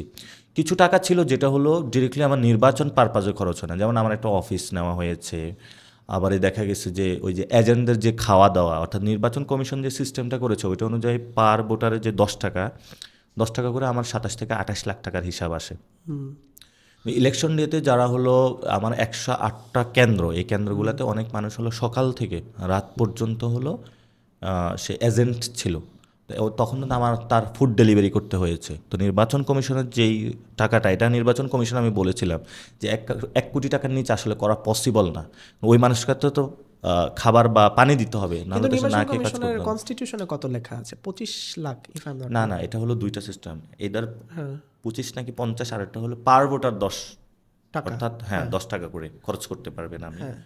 সো ওই জায়গাটা থেকে আমি ফুল এই কনস্ট্যান্টে থাকতে পারি নাই, বিকজ দ্যাট আমি যখন ফুড তাদেরকে প্রোভাইড করেছি সেখানে হলো আমার বড় একটা কস্টিং চলে আসছে। হুম। এবার আরেকটা ট্রুথ ডেয়ার কোশ্চেন, হ্যাঁ এটা ট্রুথ বলতে হবে। আপনার একটা ভিডিও অনেক ভাইরাল হয়েছিল যে আপনি কোনটা? ওই যে অনেকগুলাই তো হয়েছে, যেটা সবচেয়ে বেশি ভাইরাল হয়েছে আপনি অনেকগুলা মেয়ের সাথে দাঁড়ায় কথা বলতেছেন যে আমি তো একটা গ্যাংস্টারের সামনে পড়ে গেছি, আমার জন্য একটু দোয়া করেন। এটা কি অর্গানিক ভিডিও না স্ক্রিপ্টেড? না, ওই দিন হলো সেন্ট্রাল ফিল্ডে খেলা চলতেছিল, তা আমি হলো যারা অভিভাবক ছিল তাদের সাথে কথা বলতেছিলাম। পরে ওইখানে আবার এই হলো শহীদুল্লাহ হলের যারা খেলোয়াড় তাদের সাথেও কথা বলতেছিলাম। তো 4-5টা এরকম মেয়ে দাঁড়ায় ছিল, তো আমি যেখানে যাই সবাইকে রিচ করে আসার চেষ্টা করি। তো তাদেরকে এরকম বললাম যে তারা বললো যে আপনি কোথায় করেন, মানে কোথায় ইলেকশন কার, মানে অনেকে থাকে না বাহিরের কিন্তু ক্যাম্পাসে এসে সব কিছু সম্পর্কে অ্যাওয়্যার থাকে না এরকম।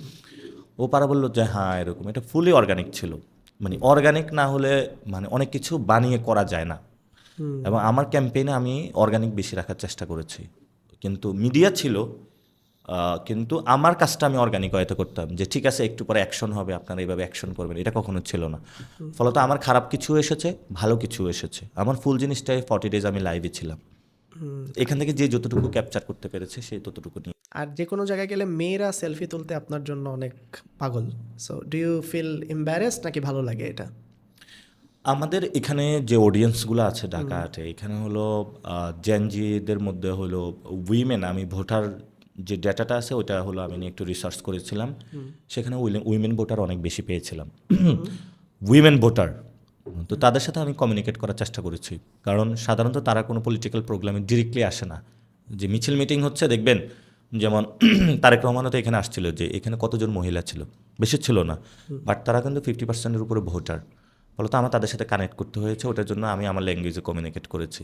তো এই জন্য দেখা গেছে অনেকে আমার সাথে এখন কথা বলতে চায়, চলে আসে, সেলফি তুলতে চায়। এটা কি ভালো লাগে? Of course ভালো সাধারণত লাগে। মেয়েরা অথবা মহিলারা হলো পলিটিশিয়ানদের ভয় পায়, একটু গুন্ডা মাস্তান টাইপের মনে করে, ওর কি না কি ভয় পায় আর কি। মেশার সুযোগ হয় না, বাট তার জীবনের ভাগ্যটাও সে কিন্তু নির্ধারণ করে দেয় ডিসিশন মেকিং দিয়ে। আমি খুবই সিম্পল ওয়েতে তাদের কাছে যাওয়ার চেষ্টা করেছি, মিশার চেষ্টা করেছি, ফলত তারা আমাকে কখনো ভয়ও পায় না এবং এসে কথা বলতে চায় সেই জায়গাটা। অর্থাৎ আমি এটা ব্রেক করে দিয়েছি যে পলিটিশিয়ান মানে কি যে ভয়, হাম্বি তুম্বি এরকম করতে হবে, বড় বড় ভাষণ দিতে হবে, এটা না। Be like the simple as like you living in our society. So, আপনার পার্সোনাল লাইফ নিয়ে হয়তো অনেকে জানতে চায়, স্পেশালি মেয়েরা জানতে চায়। কনজুগাল লাইফ নিয়ে বলা যাবে? অবশ্যই। লাভ ম্যারেজ না অ্যারেঞ্জ ম্যারেজ? Love marriage. কতদিনের? এটা বেশি দিনের না, আমার ফার্স্ট ইয়ারে তারা দেখেছিলাম, ভাল লেগেছিল, তারপরে আমি অ্যাপ্রোচ করি না, কারণ আমি সিনিয়র ছিলাম, যদি আবার রিজেক্টেড হয়ে জন্য। পরে পরে যখন আমার ইউনিভার্সিটি লাইফের শেষের দিকে, ওরও 4th ইয়ারে এসেছে, পরে আবার একদিন চায়ের আড্ডায় কথা হলো, কারণ আমিও ওই তখন লাইব্রেরিতে, কি আপনি পলিটিক্স করেন না? আমি ক্যাম্পাসে অ্যাক্টিভিজম করেছি, পলিটিক্স Activism করেছি, করেন, আচ্ছা, ওকে। পলিটিক্সও করেছি আমি ক্যাম্পাসে।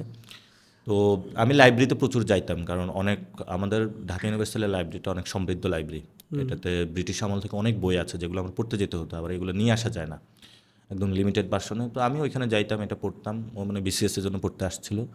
পরে সন্ধ্যার সময় হলো, বিকাল বেলাটা হলো, নিচে নেমে সবাই ওই মানে একটু চা-টা খাওয়া, একটু নাস্তা করতে হয়। তখন কথা হয়েছিল। তো পরবর্তীতে বলল যে মানে একটা পর্যায়ে যে বলল যে প্রেম-টেম করবো। আমি বলেছি ঠিক আছে বিয়ে-টিয়ে করতে হবে কারণ আমাদের ফ্যামিলি। পরে আব্বুকে বললাম। মানে প্রেমের প্রস্তাব আগে কে দিল, আপনি না উনি? আপনি? এটা মানে আমাদের ইউনিভার্সিটি লাইফটা এমন না যে খুবই বাচ্চা একটা ফুল নিয়া ১০ তলার নিচে দাঁড়ায় মানে থাকবা, কথায় পায়ে কথায় ধরবা, হয়ে গেছে। ওরকম না যে। এটা হলো যে আমরা তো ওইখানে সবাই ম্যাচিউরড পারসন, ঠিক না? যে আপনি কি লাইফ নিয়ে কি চিন্তা করেন? যে সংসার জীবন অথবা বিয়ে-টিয়ে এরকম। তো কথায়, কথায় আসছে। পরে আমি বলছি আমি তো আসলে এই সময়টা আসলে প্রেমের না আমার। ফার্স্ট ইয়ার, সেকেন্ড ইয়ার প্রেমের সময়। সেটা হলো কেরিয়ার গড়তে হবে বা আ একটা লাইফের কোনো একটা সমাধান করতে হবে। তো আমি বলছিলাম এটা আমি এখন তো আসলে প্রেম করার বয়স না, বিয়ে। আর আমার ফ্যামিলির বাইরে কারণ আমার আব্বু বলে দিছে যে আমাকে দেখানো ছাড়া অথবা আমি অ্যাপ্রুভাল ছাড়া তুমি কখনো বিয়ে করতে পারবা না। তো ঠিক আছে পছন্দ থাকতে পারে বা আব্বু বলছে যে তুমি কাউকে পছন্দ করলেও জানাবা। তো আমি পরে আব্বুকে জানাইছি। পরে আব্বু একদিন আমরা স্টারে বসলাম। পরে তাকেও ডাকলাম। তো আব্বু বলছে যে ঠিক আছে, ভালো। তো এরপরে ফ্যামিলি বাড়িতে বিয়ে হইছে। এই তো। তবে আমরা দুজন দুজনকে অসম্ভব রকমের ভালোবাসি। এই জায়গায় দুজনের পছন্দ দুজনকে। জোস এটা। আর পলিটিক্স তো বিয়ের কয়দিন পরে শুরু করলেন? পলিটিক্স আমি ওই মানে একদম এই যে একদম ফুল আ- ফর্ম পলিটিক্স আর কি? আমি ফুল ফর্ম পলিটিক্স ২০১০ সাল থেকে আছি। আচ্ছা। কিন্তু আমি কখনো মানে পলিটিক্যাল পার্টির হ্যাঁ, হ্যাঁ। এটা ল্যাডারটা অনেক মারাইতে চাই এটা নাই তো আর কি। এটা বুঝতে পারছি। কিন্তু ধরেন মানে বিয়ের পরে তো এই যে একদম মেইন স্ট্রিম পলিটিক্স যেটা অন বিয়ের পরে আমি একটা পিপল। পার্টিতে যোগ দিয়েছিলাম হ্যাঁ, অথবা হ্যাঁ। বিয়ের পরে তো ওইটা হলো এবি পার্টি। আচ্ছা। ওইটাতে আমি সহকারী তথ্য ও গবেষণা সেলে ছিলাম। কিন্তু তখন আবারই হলো আমার বিবাহ করেছিলাম কিন্তু হলো আমার খুবই ক্রাইসিস যাচ্ছিল। ফলত আচ্ছা। আমার একটা চাকরিও নিতে হয়েছিল তখন হুম। এবং পরে একটা চাকরিও নিয়েছিলাম কিন্তু চাকরি এবং পলিটিক্স দুইটা মিলাইতে পারতেছিলাম না। আপনি দেখেছি আমি সন্ধ্যা পর্যন্ত চাকরি করতাম আবার সন্ধ্যার পর থেকে রাত ১২টা পলিটিক্সটা করতে হইতো। তো এটা অনেক টাফ যাচ্ছিল আবার তাকেও সময় দেওয়া খুবই স্ট্রাগল যাচ্ছিল তখন। আহ, তবে ওই সময়টা পরবর্তীতে আবার আস্তে আস্তে ইউজ টু হই না পলিটিক্স করতে হবে অর্থাৎ পরে চিন্তা করলাম না আমার জন্য চাকরি নারী এটা সম্ভব না। তো যতটুকু পারছি ততটুকু করছি। এখন একটা আমি চাকরি করি। এখন আপনি চাকরি করেন? হ্যাঁ, আমি রোল পলিটিক্সে কি? মানে আমি নাম? মার্কেট আমি কনসালটেন্সি ফার্ম মানে আচ্ছা। Marketing consultancy. গ্রেট। সো আমি মার্কেটিং পড়াশোনা করছি ওইটা আমি চর্চা করার চেষ্টা করি এবং পরবর্তীতে অভ্যুত্থানের পর আমার হুট করে সবাই বলল যে নাগরিক কমিটির পুরো বাংলাদেশটা গুছাইতে হবে যে আপনার উপদেষ্টা ৩ জন গিয়েছে যে আপনি একটু বাইরে থাকলে ভালো হয় আমাদের জন্য কারণ সবাইকে একটু গুছাইতে হবে। তো হাসনাত তো ওইদিকে বৈষম্য দিচ্ছিল তা আমাদের কিন্তু আন্দোলনের ২টা পার্ট ছিল ছাত্র এবং নাগরিক বলেছিলাম আমরা। হুম। মূলত ছাত্র অংশটা তো বৈষম্যের সাথে ছিল নাগরিক অংশটা গুছানো হচ্ছিল না কারণ আমাদের তো বিভিন্ন জায়গায় লয়ার তারপরে হলো সিভিল সোসাইটি মিলিটারি বিভিন্ন জায়গায় কাজ করতে হবে লাইক যার দ্বারা ছাত্রত্ব শেষ করেছে। তো এটা আমি গুছানোর দায়িত্বটা নিয়েছিলাম কনভেনার হিসাবে। তখন আমি একটু সবার সামনে আসা শুরু করি সবাই দেখে চিনি। ওই সময়টা আমি পলিটিক্যাল জায়গাটা লিড দিয়েছিলাম। তো আলহামদুলিল্লাহ আমার সুযোগ হয়েছে প্রেসিডেন্ট হাউস থেকে একদম স্কুল কমিটি পর্যন্ত স্টেট কিভাবে চলে বাহিরে কিভাবে চলে। আমি এমন একটা গ্রে এরিয়াতে ছিলাম স্টেটও দেখতে পারতাম বাইরে তাকাইলে আবার সংগঠনও দেখতে পারতাম ফিল্ড স্টেট সব কিছুই দেখার সুযোগ হয়েছিল। তখনই সবাই দেখেছে। যখন ডিসাইড করলেন ঢাকা আর্ট ইলেকশন করবেন, ঘর থেকে সাপোর্ট কেমন পেলেন? আই মিন আপনার ওয়াইফের কথা বলছি। আর সবাই তো জানতো ঢাকা 18তে আমি ইলেকশন করব। কিন্তু আমাকে হুট করে সবাই বলল যে শহীদ ওসমান হাদি ভাই হত্যাকাণ্ডের পরে হলো সিনারি অনেক চেঞ্জ হয়ে যায়। হুম। তো পরে আমাদের দল অথবা বিভিন্ন জায়গায় অনেকে বলা হলো কিন্তু এটাতে কেউ চ্যালেঞ্জ নিচ্ছিল না লাইক দ্যাট। এটা খুবই চ্যালেঞ্জিং জুম। একদিকে হলো শহীদ ওসমান হাদি ভাইয়ের হত্যাকাণ্ড আরেকদিকে হলো আহ, মানে এখানে তো অনেক বড় মাফিয়া এদিকে ইনকিলাব মঞ্চ এদিকে ডাকসু এদিকে শিবির অনেকগুলো এখানে ইকুয়েশন আমার অনেকগুলা হলো পথ মারে দিতে হয়েছে লাইক দ্যাট আপনারা যখন গেম খেলেন একটু পরে বাধা পান মানে অনেকগুলো ডাকসু, ইনকিলাব মঞ্চ, শিবির এগুলোকে আপনি আপনার অপোনেন্ট মনে করতেন? অপোনেন্ট না মানে এখানে যেহেতু হলো দেখেন সবগুলো পলিটিক্যাল পার্টির হেড অফিস আচ্ছা। তারপরে এখানে ডাকসু আছে তারপরে শিবির এখান থেকেই তো রান হয়। বাট ইনকিলাব মঞ্চ, শিবির এটা তো সবাই আপনার ফরেই কাজ করার কথা, if I am not wrong. না আমি তো বলি না যে অ্যাংস্টে কাজ করেছে আচ্ছা, মানে okay. এই যে এই মিক্স আপে কাজ করে এই সিস্টেমটা তো আবার এই অন্য কোথাও আসলে না নাই বাংলাদেশের। হুম, হুম, হুম। মানে এই তো এটা তো একটা ভেরি ইম্পর্টেন্ট। ইকোসিস্টেম হ্যাঁ। ফলত ফুল ইকোসিস্টেমে তো আমার কাজ করতে হয়েছে। হুম। আমি তো কারো বিপক্ষে অথবা এটা না সবার কাছে যাওয়া বসা সবাইকে একসাথে রাখা ফলত আমার ওই জায়গাটা তো ভূমিকা পালন করতে হয়েছে। আচ্ছা, একটা ইজি কোয়েশ্চেন করি, সেটা হচ্ছে আপনার আজকে পুরা কনভারসেশনে আপনার সেন্স অফ হিউমারের হাইয়েস্ট অ্যাপ্লাই এখনো আমি পাইনি। এই কোয়েশ্চেনটা আশা করছি পাবো। সেটা হচ্ছে আপনাকে চারটা মানে আপনি যে জিনিসটা মানে চাইতেছেন ভাইরাল টাইরাল হবে কিছু। না, শুনেন, আপনি আমি ভাইরাল খুবই ইম্পর্টেন্ট আজকে আলোচনা করতেছি, আমি এত সিরিয়াসলি অন্য পডকাস্টে আলোচনা করি না। ফেস অ্যাপিয়ারেন্স ইজ ভাইরাল, সমস্যা নেই। আর ওইটা কোনো ব্যাপার না, ভাইরালের আশা আমাদের নাই। Will just do the productive work. But এই কোয়েশ্চেনটার অ্যান্সার দেন। আপনাকে চারটা রিয়াক্ট দিচ্ছি, ফেসবুকের যে চারটা রিয়াক্ট, লাভ, কেয়ার, অ্যাংরি, হাহা। এই চারটা রিয়াক্ট আপনার অপোনেন্ট পলিটিক্যাল পার্টির যে কোনো চারজনকে দিতে হবে। আপনি কাকে কোন রিয়াক্ট দিবেন এবং কেন? অপোনেন্ট চারজন ছিল? অপোনেন্ট অ্যাজ ইন লাইক এনসিপির কেউ না, মানে আপনার কাল্টের কেউ না, কাল্টের অপোজিটে এনি ফোর পিপল। মানে এটা কি বাংলাদেশের যে কোনো পলিটিক্যাল বাংলাদেশের যে কোনো মানে পলিটিক্যাল ফিগার, মানে মানুষ যাতে চিনে, একটু কানেক্ট করতে পারে, এরকম নামই বলেন। সো ফার্স্টে যাই, লাভ রিয়াক্ট। লাভ রিয়াক্ট আমি নাহিদ ইসলামকে দিব। নাহিদ ইসলাম, এটা দেওয়া যাবে না কারণ উনি আপনার কাল্টের মানে আমার বাহিরে হ্যাঁ, বাহিরে। লাভ লাভ হলো আমি দিব সালাউদ্দিন ভাইকে। ওকে, কেন? Is very lovely person. আমি অনেক আড্ডা দিই ওনার সাথে, মানে আমার অনেক পছন্দের একজন ব্যক্তি। আচ্ছা, he knows the legal aspect, politics খুব ভালো বুঝে, কিন্তু এটা উল্টা জায়গায় ব্যবহার করে, এটাই প্রবলেম। সালাউদ্দিন ভাই খুবই উল্টা জায়গায় কিরম ব্যবহার করে একটু শুনি। এটা হলো মানে আপনার একটা খুব বিদ্যা আছে, এখন আপনি হলো সাইবার সিকিউরিটি আপনি কাজ করেন, এটা কিন্তু ভালো জায়গায় কাজ করতে পারবেন, খারাপ জায়গায়ও লাগাইতে পারবেন। এটা কোনো দেশের স্বার্থ লাগাইতে পারবেন, দেশের বিরুদ্ধে লাগাইতে পারবেন। উনি দেশের বিরুদ্ধে লাগায়? উনাকে আমি বলি নাই তো দেশের বিরুদ্ধে, আমি জাস্ট এক্সাম্পল দিলাম। আচ্ছা, কেয়ার রিয়াক্ট? কেয়ারের তারেক রহমানকে। কেন এটা? Is very weak person, politically very weak person, that's why eye care him so much. কেন উইক পার্সন? কেন মানে দেশের প্রধানমন্ত্রী হয়ে গেল, আপনি বলতেছেন উইক দেশের পার্সন? প্রধানমন্ত্রী হতে পারে ওরা কাল্ট ফ্যামিলির কারণে, বাট উনি যেভাবে কান্ট্রিকে লিড দিচ্ছে, মানে একটা গর্তের মধ্যে বাস নিয়ে যাচ্ছে, that's why eye care him so much. একটু ডিটেলে বলেন, কেন মনে হচ্ছে গর্তের মধ্যে বাস নিয়ে যাচ্ছে? আমাদের like the political who's the driver সিটে যিনি প্রধানমন্ত্রী হয়, শিপের একজন ড্রাইভার বা চালক, অফকোর্স। তো ওনার পুরো আন্ডারস্ট্যান্ডিং জায়গাটা অনেক ক্লিয়ার থাকতে হয়। তো জিয়াউর রহমানের যে ভিশন ছিল, খালেদা জিয়ার যে vision, the idea of nationalism, nationalist Bangladesh যেটা আছে, বাংলাদেশ ন্যাশনালিস্ট পার্টি, এটাতেই তো মানুষ ভোট দিয়েছে, যেভাবে ভোট উনি নিয়ে থাক না কেন, ফলত ওই আইডিয়ার সাথে ওনার কোনো ম্যাচ পাচ্ছি না, এক নম্বর। দুই নম্বর হলো বাংলাদেশ হলো জিওপলিটিক্যাল অ্যাসপেক্টে খুবই ক্রিটিক্যাল কন্ডিশনে রয়েছে, সেটা সম্পর্কে ওনার ধারণা নেই। উনি একটা টাইম বোম নিয়ে খেলতেছেন, লাইক দ্যাট বেবি, কিন্তু উনি জানেন না উনি টাইম বোম নিয়ে খেলতেছেন। যদি উনি জানতেন যে টাইম বোম নিয়ে খেলতেছেন, শেখ হাসিনা এটা জানতো যে I am playing with a time bomb, so এটা তার জন্য ছিল। বাট তারেক রহমান এই জিনিসটা হলো জানেন না। তো তারেক রহমানের এই আশেপাশে যে লোকগুলো আছে, তারাও খুব স্কিলফুল পার্সন না, অর্থাৎ হাওয়া ভবনে যারা ছিল তারাই সেম এই মানুষগুলোই আছে। এবং এই লোকটা হলো মানে দেশে আসছে, মা মারা গিয়েছে, জানাজা দিলে এরপরে ক্ষমতা নিতে হয়েছে, এর আগে লন্ডনে ছিল, খুবই স্ট্রাগল লাইফ তার কিন্তু।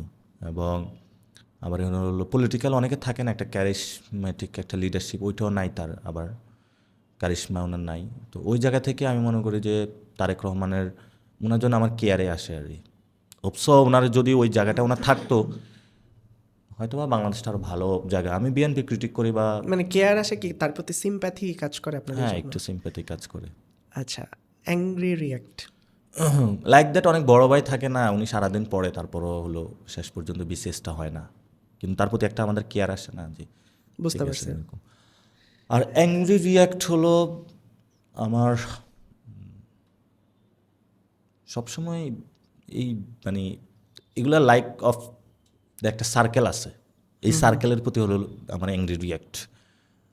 এই যে রবিউল মন্ত্রী হয়েছে, তারপরে ওই যে কাইয়ুম কমিশনার, তারপরে হলো মির্জা আব্বাস, এদের একটা গ্যাং আছে যারা হলো পুরা পলিটিক্যাল ফাইন্যান্সটা বিএনপি নিয়ন্ত্রণ করে এবং ঢাকাকে জিম্মি করে রাখছে। এটা নট অনলি হিয়ার, এটা অন্য জায়গায়ও আছে।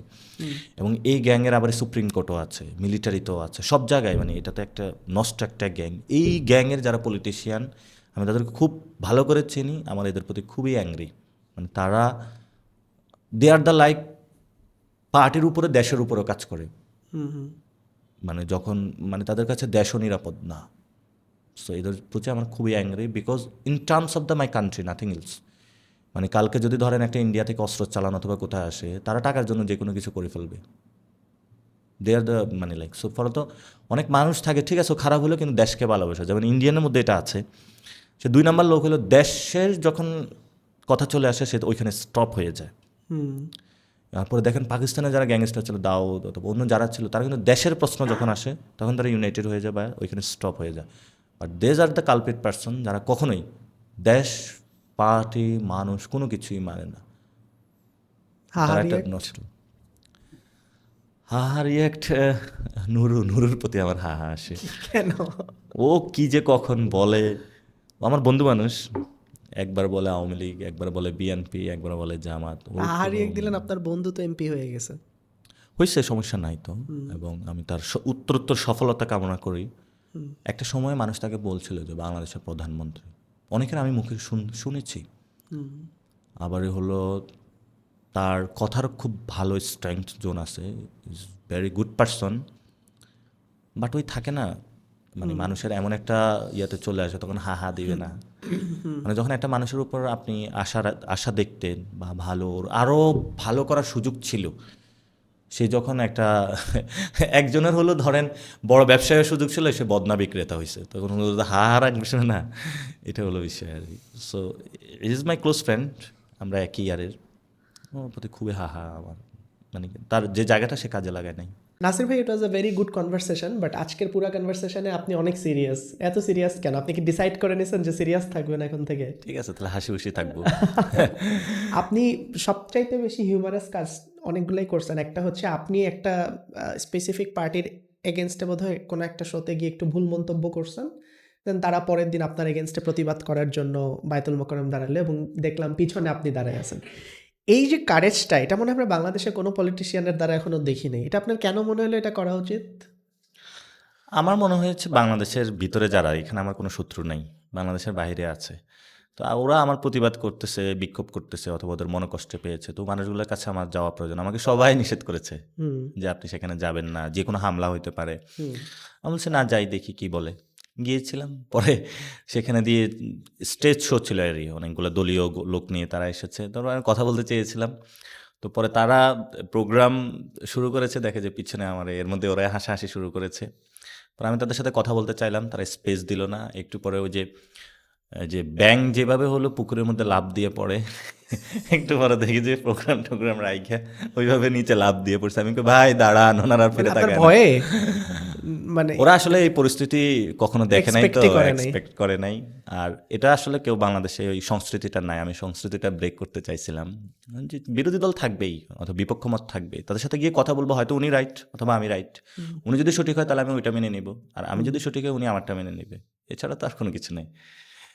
জস, ধরেন আপনাকে হাইপোথেটিক্যাল একটা কোয়েশ্চেন করি। 3টা পার্টিকুলার আলাদা আলাদা লং ড্রাইভ ট্রিপ 3 জনকে নিয়ে যেতে হবে। ইট ক্যান বি এনিওয়ান, আপনার ড্রিম সেলিব্রিটি, আপনার নিজের মানুষ, কাছের মানুষ, এক্স, এনিওয়ান। কোন 3 জনকে নিয়ে যাবেন এবং কেন? 3টা আলাদা আলাদা ট্রিপ। যদি আমি মানে এটা ট্রিপ তো অনেক ধরনের হয়, এটা ধরেন জাস্ট একটা চিল ট্রিপ, কিছুই চিল না। ট্রিপ। হাসনাত আমার সাথে খুব ম্যাচ করে, হাসনাত ভাই, ও কোনো কিছুকে ভয় টয় পায় না ওকে। এবং খুব রেসপন্সিবল। নাম্বার 1 হাসনাত ভাই। হাসনাত। 2 2 হলো, যদি বিদেশে ট্যুর দিই তাহলে সালাউদ্দিন ভাইয়ের সাথে দেওয়ার ইচ্ছা আছে। অনেক গল্প করতে পারে, অনেক কিছু শিখতে পারি আমি তার কাছে। ওকে। আর যদি 3 নাম্বার বলি, যে আর কাউকে খুঁজে পাচ্ছি না। ভাবি এটা দেখবে এসো। আপনি খুঁজে পাচ্ছেন না মানে? ও আচ্ছা, না আমি তো পলিটিক্সের জায়গাতে পড়ে আছি। হ্যাঁ, ফ্যামিলি ট্রিপ তো অবশ্যই আছে, আমি সেটা তো আমি বলে তার দিছি সাথে, ইট ক্যান বি এনিওয়ান, যে কেউ হতে পারে। ওর সাথে আমার লং ট্রিপের অত ইয়ে আসে না, আমার ছোটো ছোটো ট্রিপগুলা। কারণ লং ট্রিপে যা দেখাইছে আমি একটা পলিটিক্যাল আবার এই কাজে ব্যস্ত হয়ে যাই বা কোনো জায়গায় সেটাতে বোর্ড হয় বা কোনো কিছু। আমরা একবার বান্দরবন গিয়েছিলাম, সেখানে যাই আমি পলিটিক্স শুরু করেছি, তো সে বলতেছে তুমি এখন তো পলিটিক্স বাদ রাখতে পারো। তো এমনি কনভারসেশন অথবা কোথাও সময় কাটানো শর্ট শর্ট জায়গায়, সেটা ভালো। এই যে বাইরে মেয়েরা যে এত সেলফি তুলতে জন্য ঘিরে ধরে, বাসায় যখন যান ভাবি বকা দেয় না? নাকি তখনও পলিটিক্স শুরু করেন, কোনটা? এটা আমাদের একটা ট্রাস্টের জায়গা আছে, যে কখনোই আমি তাকে রেখে অন্য মেয়ের সাথে পালিয়েও যাব না, হাঙ্কি পাঙ্কিও করব না। এবং এটা হলো আমাদের, মানে আমরা এই কমিটমেন্টটা মানে আসার পরেই কিন্তু বিবাহ করেছি। আচ্ছা।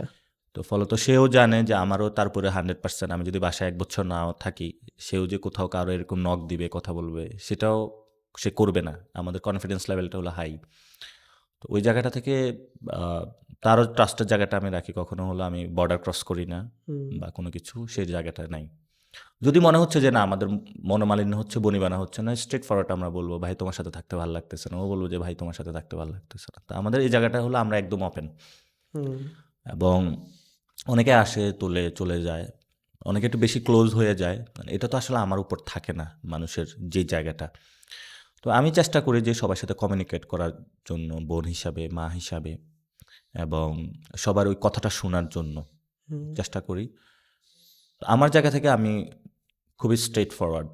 অর্থাৎ আমার পলিটিক্যাল যে এরিনা আছে সেখানে কে কী করলো আমি এটাতে, অর্থাৎ কোনো জায়গায় একটা মেয়ের সাথে ইমোশনালি কানেক্টেড হওয়া বা না ঠিক আছে ঘর ঘর রেখে হলো বাহিরে আরেকটা ঘর তৈরি করা, ওইটার ইচ্ছা আমার নাই আর ভবিষ্যতেও কখনো হবে না। তো ফলত ওটা ও জানে একদম যে আমি এমন মানুষ। ভাবি ভাই অন ক্যামেরা বলে দিছে সে লয়াল। গুড।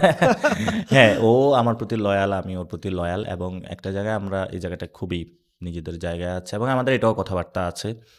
যদি কখনো হইতে পারে না যে মানুষ জোর করে যে থাকে না একদম চিপকাচিপকি করে থাকতে হবে, এটাও প্রয়োজন নাই। হতে পারে যে একটা সময় আসছে, ঠিক আছে ভাই আপনি আপনার বিজনেস করুন, আমি আমার বিজনেস করি। ওকে, নো ফাইন।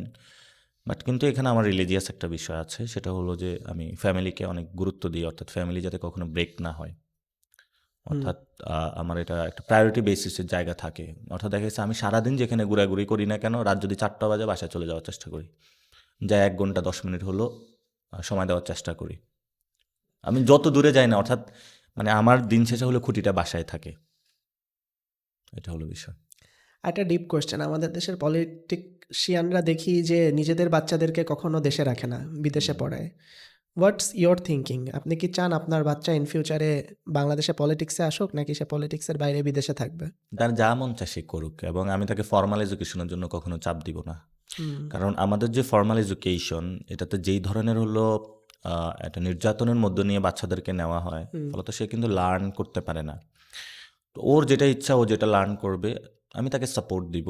বাট কিছু বিষয় এনশিওর করব। আমি এখনো ট্রাই করতেছি ম্যাথ, তারপরে সায়েন্স এবং ইংলিশ।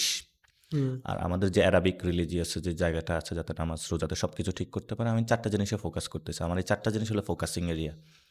এরপরে সেই শিখার পরে কতটুকু বাংলা, কোন হিস্ট্রি পড়লো, কী করলো, সেটা তার উপরে। সে কোন জায়গায় পড়বে, এটা তার উপরে। সে কী করতে হতে চায়, এটা তার ইচ্ছা। এটা আমার ইচ্ছা না। ধরেন এটা মনে হয় আমার almost last question. We had a very good conversation.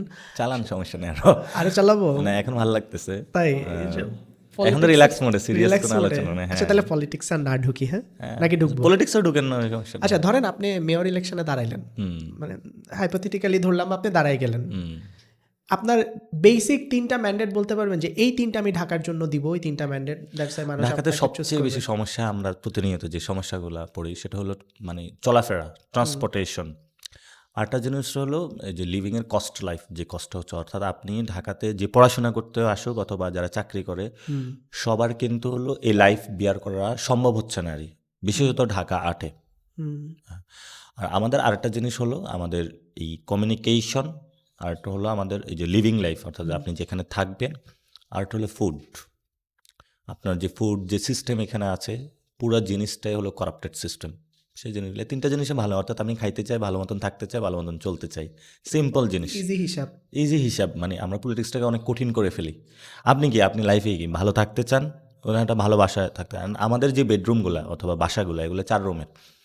তো আপনি নতুন বিয়ে করছেন, বউ আছেন, আপনি আছেন, কয়টা রুম লাগবে আপনার? তো এত বড় বাসা তো দরকার নাই। তাহলে ছোট, ছোট কিছু বাসাও বানাইতে হবে অথবা ইন্ট্রোডিউস করতে হবে। ধরেন আমরা নিউলি যারা ম্যারিডদের জন্য এটা ভালো। নিউলি ম্যারিডের জন্য এটারই। এরপরে ধরেন একজন আছে, এটা জাপানে আমি দেখেছিলাম। হুম, হুম, সে পড়াশোনা করতেছে, তার বউ নাই। সে একটু শান্তিতে থাকতে চায়, তার তো 1 রুম দরকার। হুম। সে 4 রুমের ফ্ল্যাট নিয়ে কী করবে? তো ব্যাচেলাররা তো ভালোবাসা পায় না। হ্যাঁ, ভালোবাসা তো পায় না। ভালোবাসা তাদের দিতে হবে। মানে থাকার জায়গা সবার জন্য ঠিক করে দিতে হবে। খাবারের সিস্টেমটা ওকে করে দিতে হবে। যাতে হলো ঠিক মতন খাবার-দাবার সব কিছু পায়। আর ঠিক মতন তার কমিউনিকেশন সিস্টেম করে দিতে হয়। এরপরে সে চাকরি-বাকরি, পড়াশোনা সে নিজেই এগুলো করে নিতে পারবে। এগুলো তো স্টেট প্রোভাইড করতে হবে। এগুলো তো সে তার মধ্যে নাই। অর্থাৎ সে চাইছে ইংরেজি শিখতে। সে একটা অনলাইন কোর্স করে ফেলতে পারবে। কিন্তু যে বাসা, খাবার এবং কমিউনিকেশন, যেটা পাবলিক ট্রান্সপোর্ট খুবই বাজে আমাদের সিস্টেম। এই ৩টা জিনিস তো সে স্টেট ছাড়া হলো করতে পারবে না। করতে চাইলে হলো ওই যে চাঁদাবাজির টাকা লাগবে, বড় একটা গাড়ি, প্রাডো নেওয়া, এটা তো সবার এফোর্ড করা পসিবল না। আপনি দিনে কতবার চাঁদাবাজি শব্দটা বলেন? আপনি গুনছেন কখনো? আপনার একটা ইনবিল্ট মিটার সেট করে রাখা দরকার। আপনি সারাদিনে কয়বার বলেন এটা? ইলেকশনের আগে কয়বার বলতে হইছে অ্যাপ্রক্সিমেট? ইলেকশনে নাকি আমি সকালবেলায় শুরু করতাম। আচ্ছা। ইলেকশনে কত ১-২ বার করে বলা হয়েছে দিনে। দিনে ১-২ বার? এটা তো আমি বিশ্বাসই মিডিয়া করব ফেস না। করতাম দিনে ২ বার। আচ্ছা। বাকি সময়টা তো মানুষের সাথে কথা বলতাম, মানুষের সমস্যাগুলো শুনতাম, হুম, সেগুলো কিভাবে সলিউশন করতে হয় সেগুলো চিন্তা করতে হতো। আর মিডিয়া ফেস তো আমি ২ বার করতাম। বিকালবেলা একবার করতাম, মানে মিডিয়ার কিছু প্রাইম টাইম আছে। হুম, লাইক দ্য 11th অর্থাৎ 11টার দিকে, এরপরে হলো সবাই মিডিয়াতে যায়। আর বিকালে হলো 5টার দিকে, এরপরে রাত পর্যন্ত চলে। ফলে 2টা পিকিং টাইমে আমি কথা বলতাম, এরপরে হলো সবাইকে ছেড়ে দিতাম। সবাই যায় নিউজ করতে, কথা বলতো। তো এই 2টাই তো আমি বলার সুযোগ ছিল, এছাড়া তো সুযোগ ছিল না। আচ্ছা, একটু বিচিং করি। আমার এই শোতে অনেকেই তো গেস্ট হয়ে আসছে। একবার কে কে আসছে? অনেকেই আসছে। ডাকসুর সময় আচ্ছা। ডাকসু ক্যান্ডিডেট আসছে, ইলেকশনের সময় এমপি ক্যান্ডিডেটরা আসছে। রিসেন্টলি আপনার বন্ধু আসিফ ভাই আসছিল। সো জুনিয়র, হ্যাঁ। হ্যাঁ, জুনিয়র। সো রেজাউল করিম রনি ভাই একবার আসছিল। তো তাকে আমি একবার কোয়েশ্চেন করছিলাম যে হচ্ছে আপনাকে আমি কিছু পলিটিশিয়ানের নাম বলবো, আপনি তাদেরকে কি ডোনেট করতে চান এটা আপনি বলবেন। তো উনি অনেক ভালো অ্যাডভাইস দিছে অনেক কিছু। আপনার নাম বলছিলাম আমি একবার। তখন উনি বলছে উনি আপনাকে ডোনেট করতে একটা কস্টেপ যাতে আপনার মুখটা বন্ধ থাকে। হ্যাঁ। আজকে ওনাকে কি এটার কোনো রিভার্টাল দিবেন নাকি? না, উনি আমার কুতুব ভাই, মানে কিছু থাকে না, কুতুব সমাজে থাকে, উনি খুব কুতুব টাইপের। এবং সে চেষ্টা করে, মানে ধরতে চায় কিন্তু ধরতে পারে না। অধরা থাইকা যায় আর পলিটিক্যাল ইন্টেলেকচুয়াল হইতে চায় কিন্তু হইতে পারে না। এবং আমি মাঝে মধ্যে ফোন টোন করলে বলে যে ভাই একটা জগতে আছি, এখানে কিছু বলি। উনি একটা পত্রিকা চালাইতো জবান। ফলত উনি ওই সময় অনেক কষ্ট করছে, চেষ্টা করছে। হুম, যদি দিলের দিক দিয়ে বলি ভালো মানুষ, হুম, আর যদি হলো বাহিরে বলি ওই যে বিএনপির মতন, দিলে হইলো না, বাইরে হইলো হ্যাঁ। তো ওনার দিলে হইলো হ্যাঁ, বাইরে হইলো না। বাইরে বং ধরে, কিন্তু এমনি হলো ভিতরগত খুব ভালো মানুষ, চেষ্টা করতে চায়। আর আপনার কনস্টিটিউয়েন্সিতে হচ্ছে আফরোজা আব্বাস যিনি আছেন, মানে মির্জা আব্বাসের স্ত্রী, উনি নাকি একটা ভোট সেন্টারে 7 বার ভোট গণনা করেছিলেন। এটা কি আপনি জানতেন, বা ওইসব আপনার কাছে ব্যাপারটা কেমন লেগেছিল? কি আর লাগবে, এটা হলো ওই যে পিকি ব্লাইন্ডার্স দেখছেন?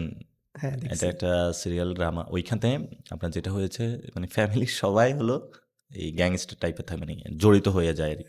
ওয়াইফ, বাচ্চা, ভাবি, চাচা টাচা সব। তো ওনাদের ফ্যামিলিও লাইক দ্যাট এমন।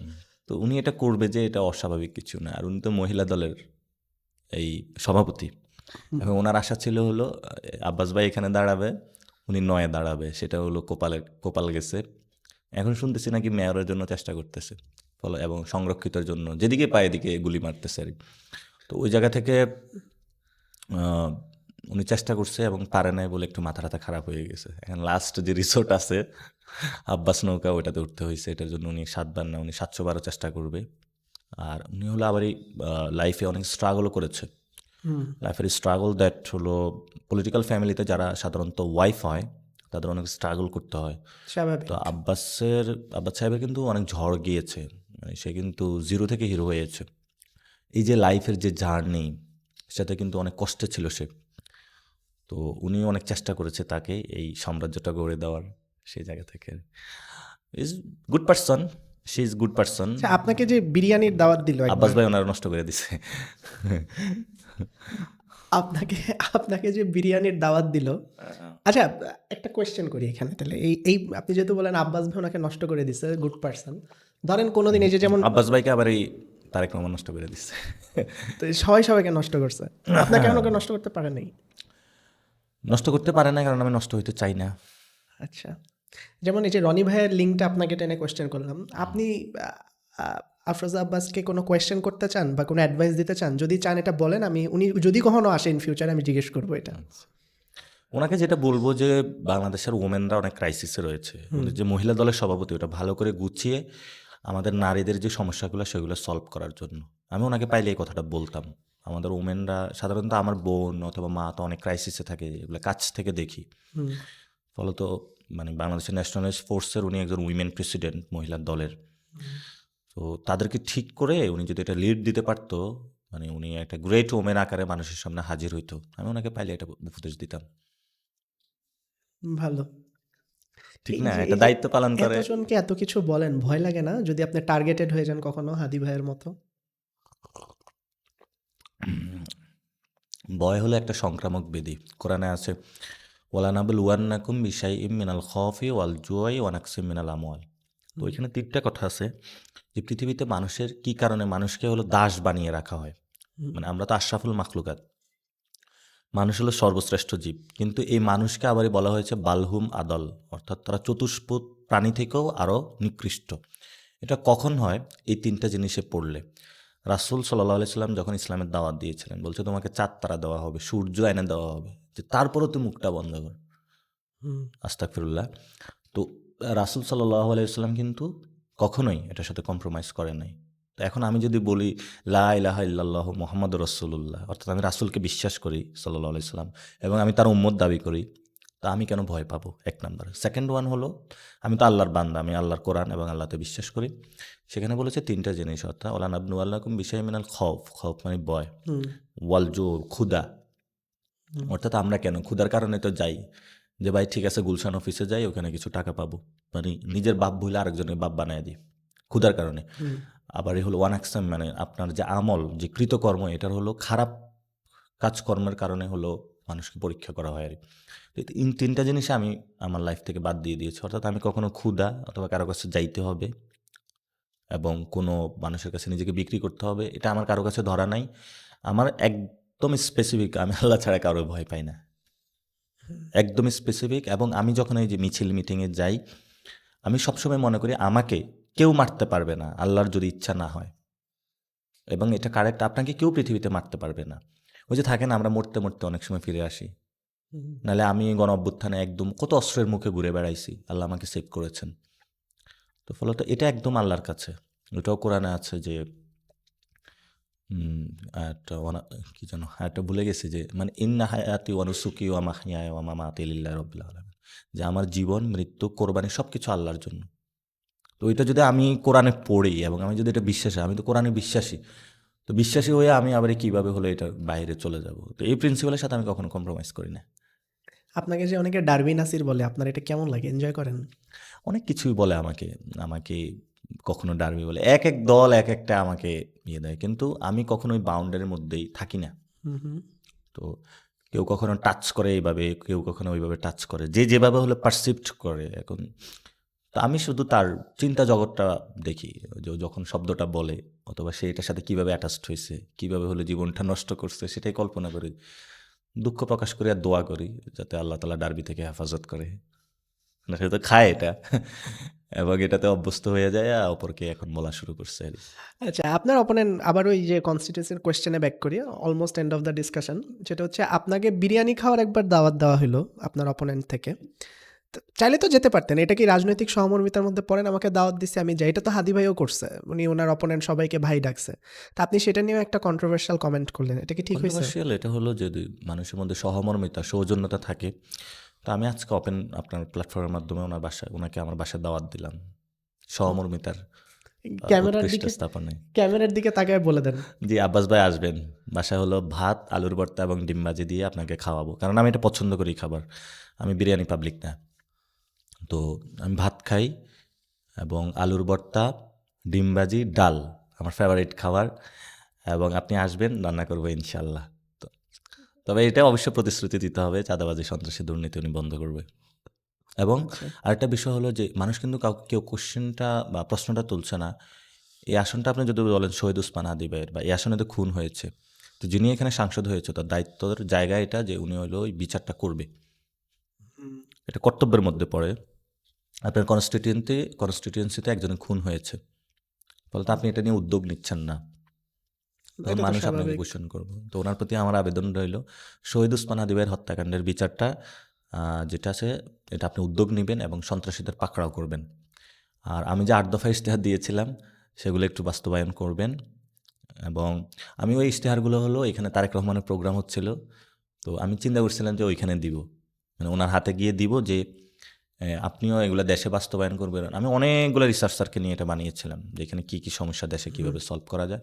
তো পরে যাই নাই একটা কারণে, একটা সন্ত্রাসীর হাতে ধান দিতেছে, তো তো এটা তো যাই না বুঝিয়ে দিতে স্যার দিয়া লাভ হবে কি? ইনশাল্লাহ আমরা বাস্তবায়ন করব। আমাদের যিনি প্রধানমন্ত্রী হয়েছেন, সদ্য মাননীয় প্রধানমন্ত্রী তারেক রহমান, ওনাকে যদি আপনার কোনো অ্যাডভাইস দিতে হয় দেশটাকে একটা স্টেবল পজিশনে নিয়ে যাওয়ার, যেহেতু আপনি বললেন যে উনি নাকি গর্তের দিকে নিয়ে যাচ্ছে বাসটাকে, সো আপনার কোনো অ্যাডভাইস আছে তার জন্য? অবশ্যই আছে। জিয়াউর রহমানের যে পলিসিগুলো সেগুলো একটু পড়াশোনা করার জন্য আরকি। একদিন পুরা বাংলাদেশের কাজকর্ম অন্যদেরকে দিয়েও হলো এগুলো একটু ভালো করে পড়াশোনা করতে হবে ওনার। তাহলে উনি দিশা পেয়ে যাবে। ওইখানে ভালো, ভালো জিনিস আছে।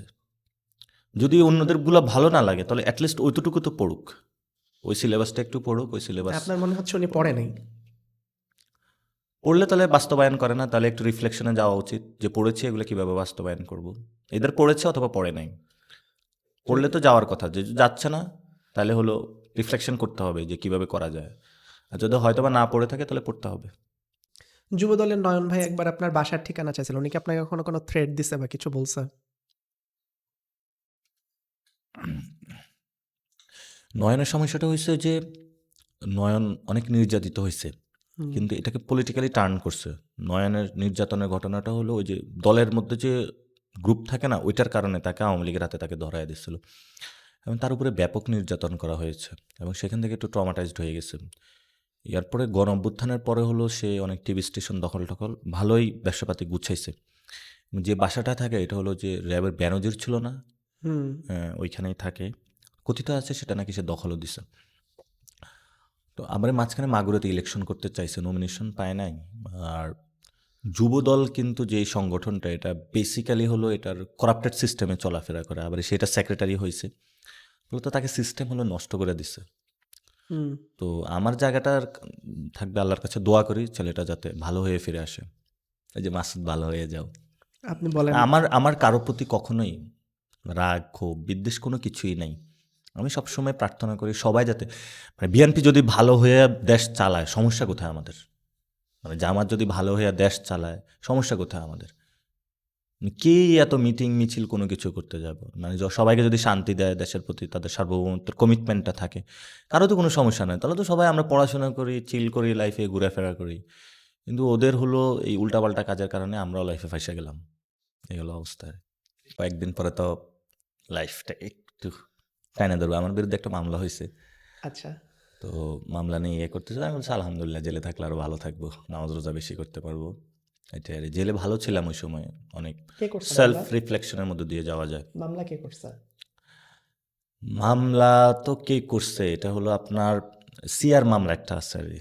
আচ্ছা। আচ্ছা, তো এটা অনেক আগে হয়েছিল। তো আমার বাসা হলো খোঁজ নিয়েছে, এটা যখন আরো ডিটেলস পাবো, এটা যখন আরো ডিটেলসে আমি যাব তখন দেখবো কে করেছে বা কি। এটা হলো ওকে। আল্লাহ ভরসা।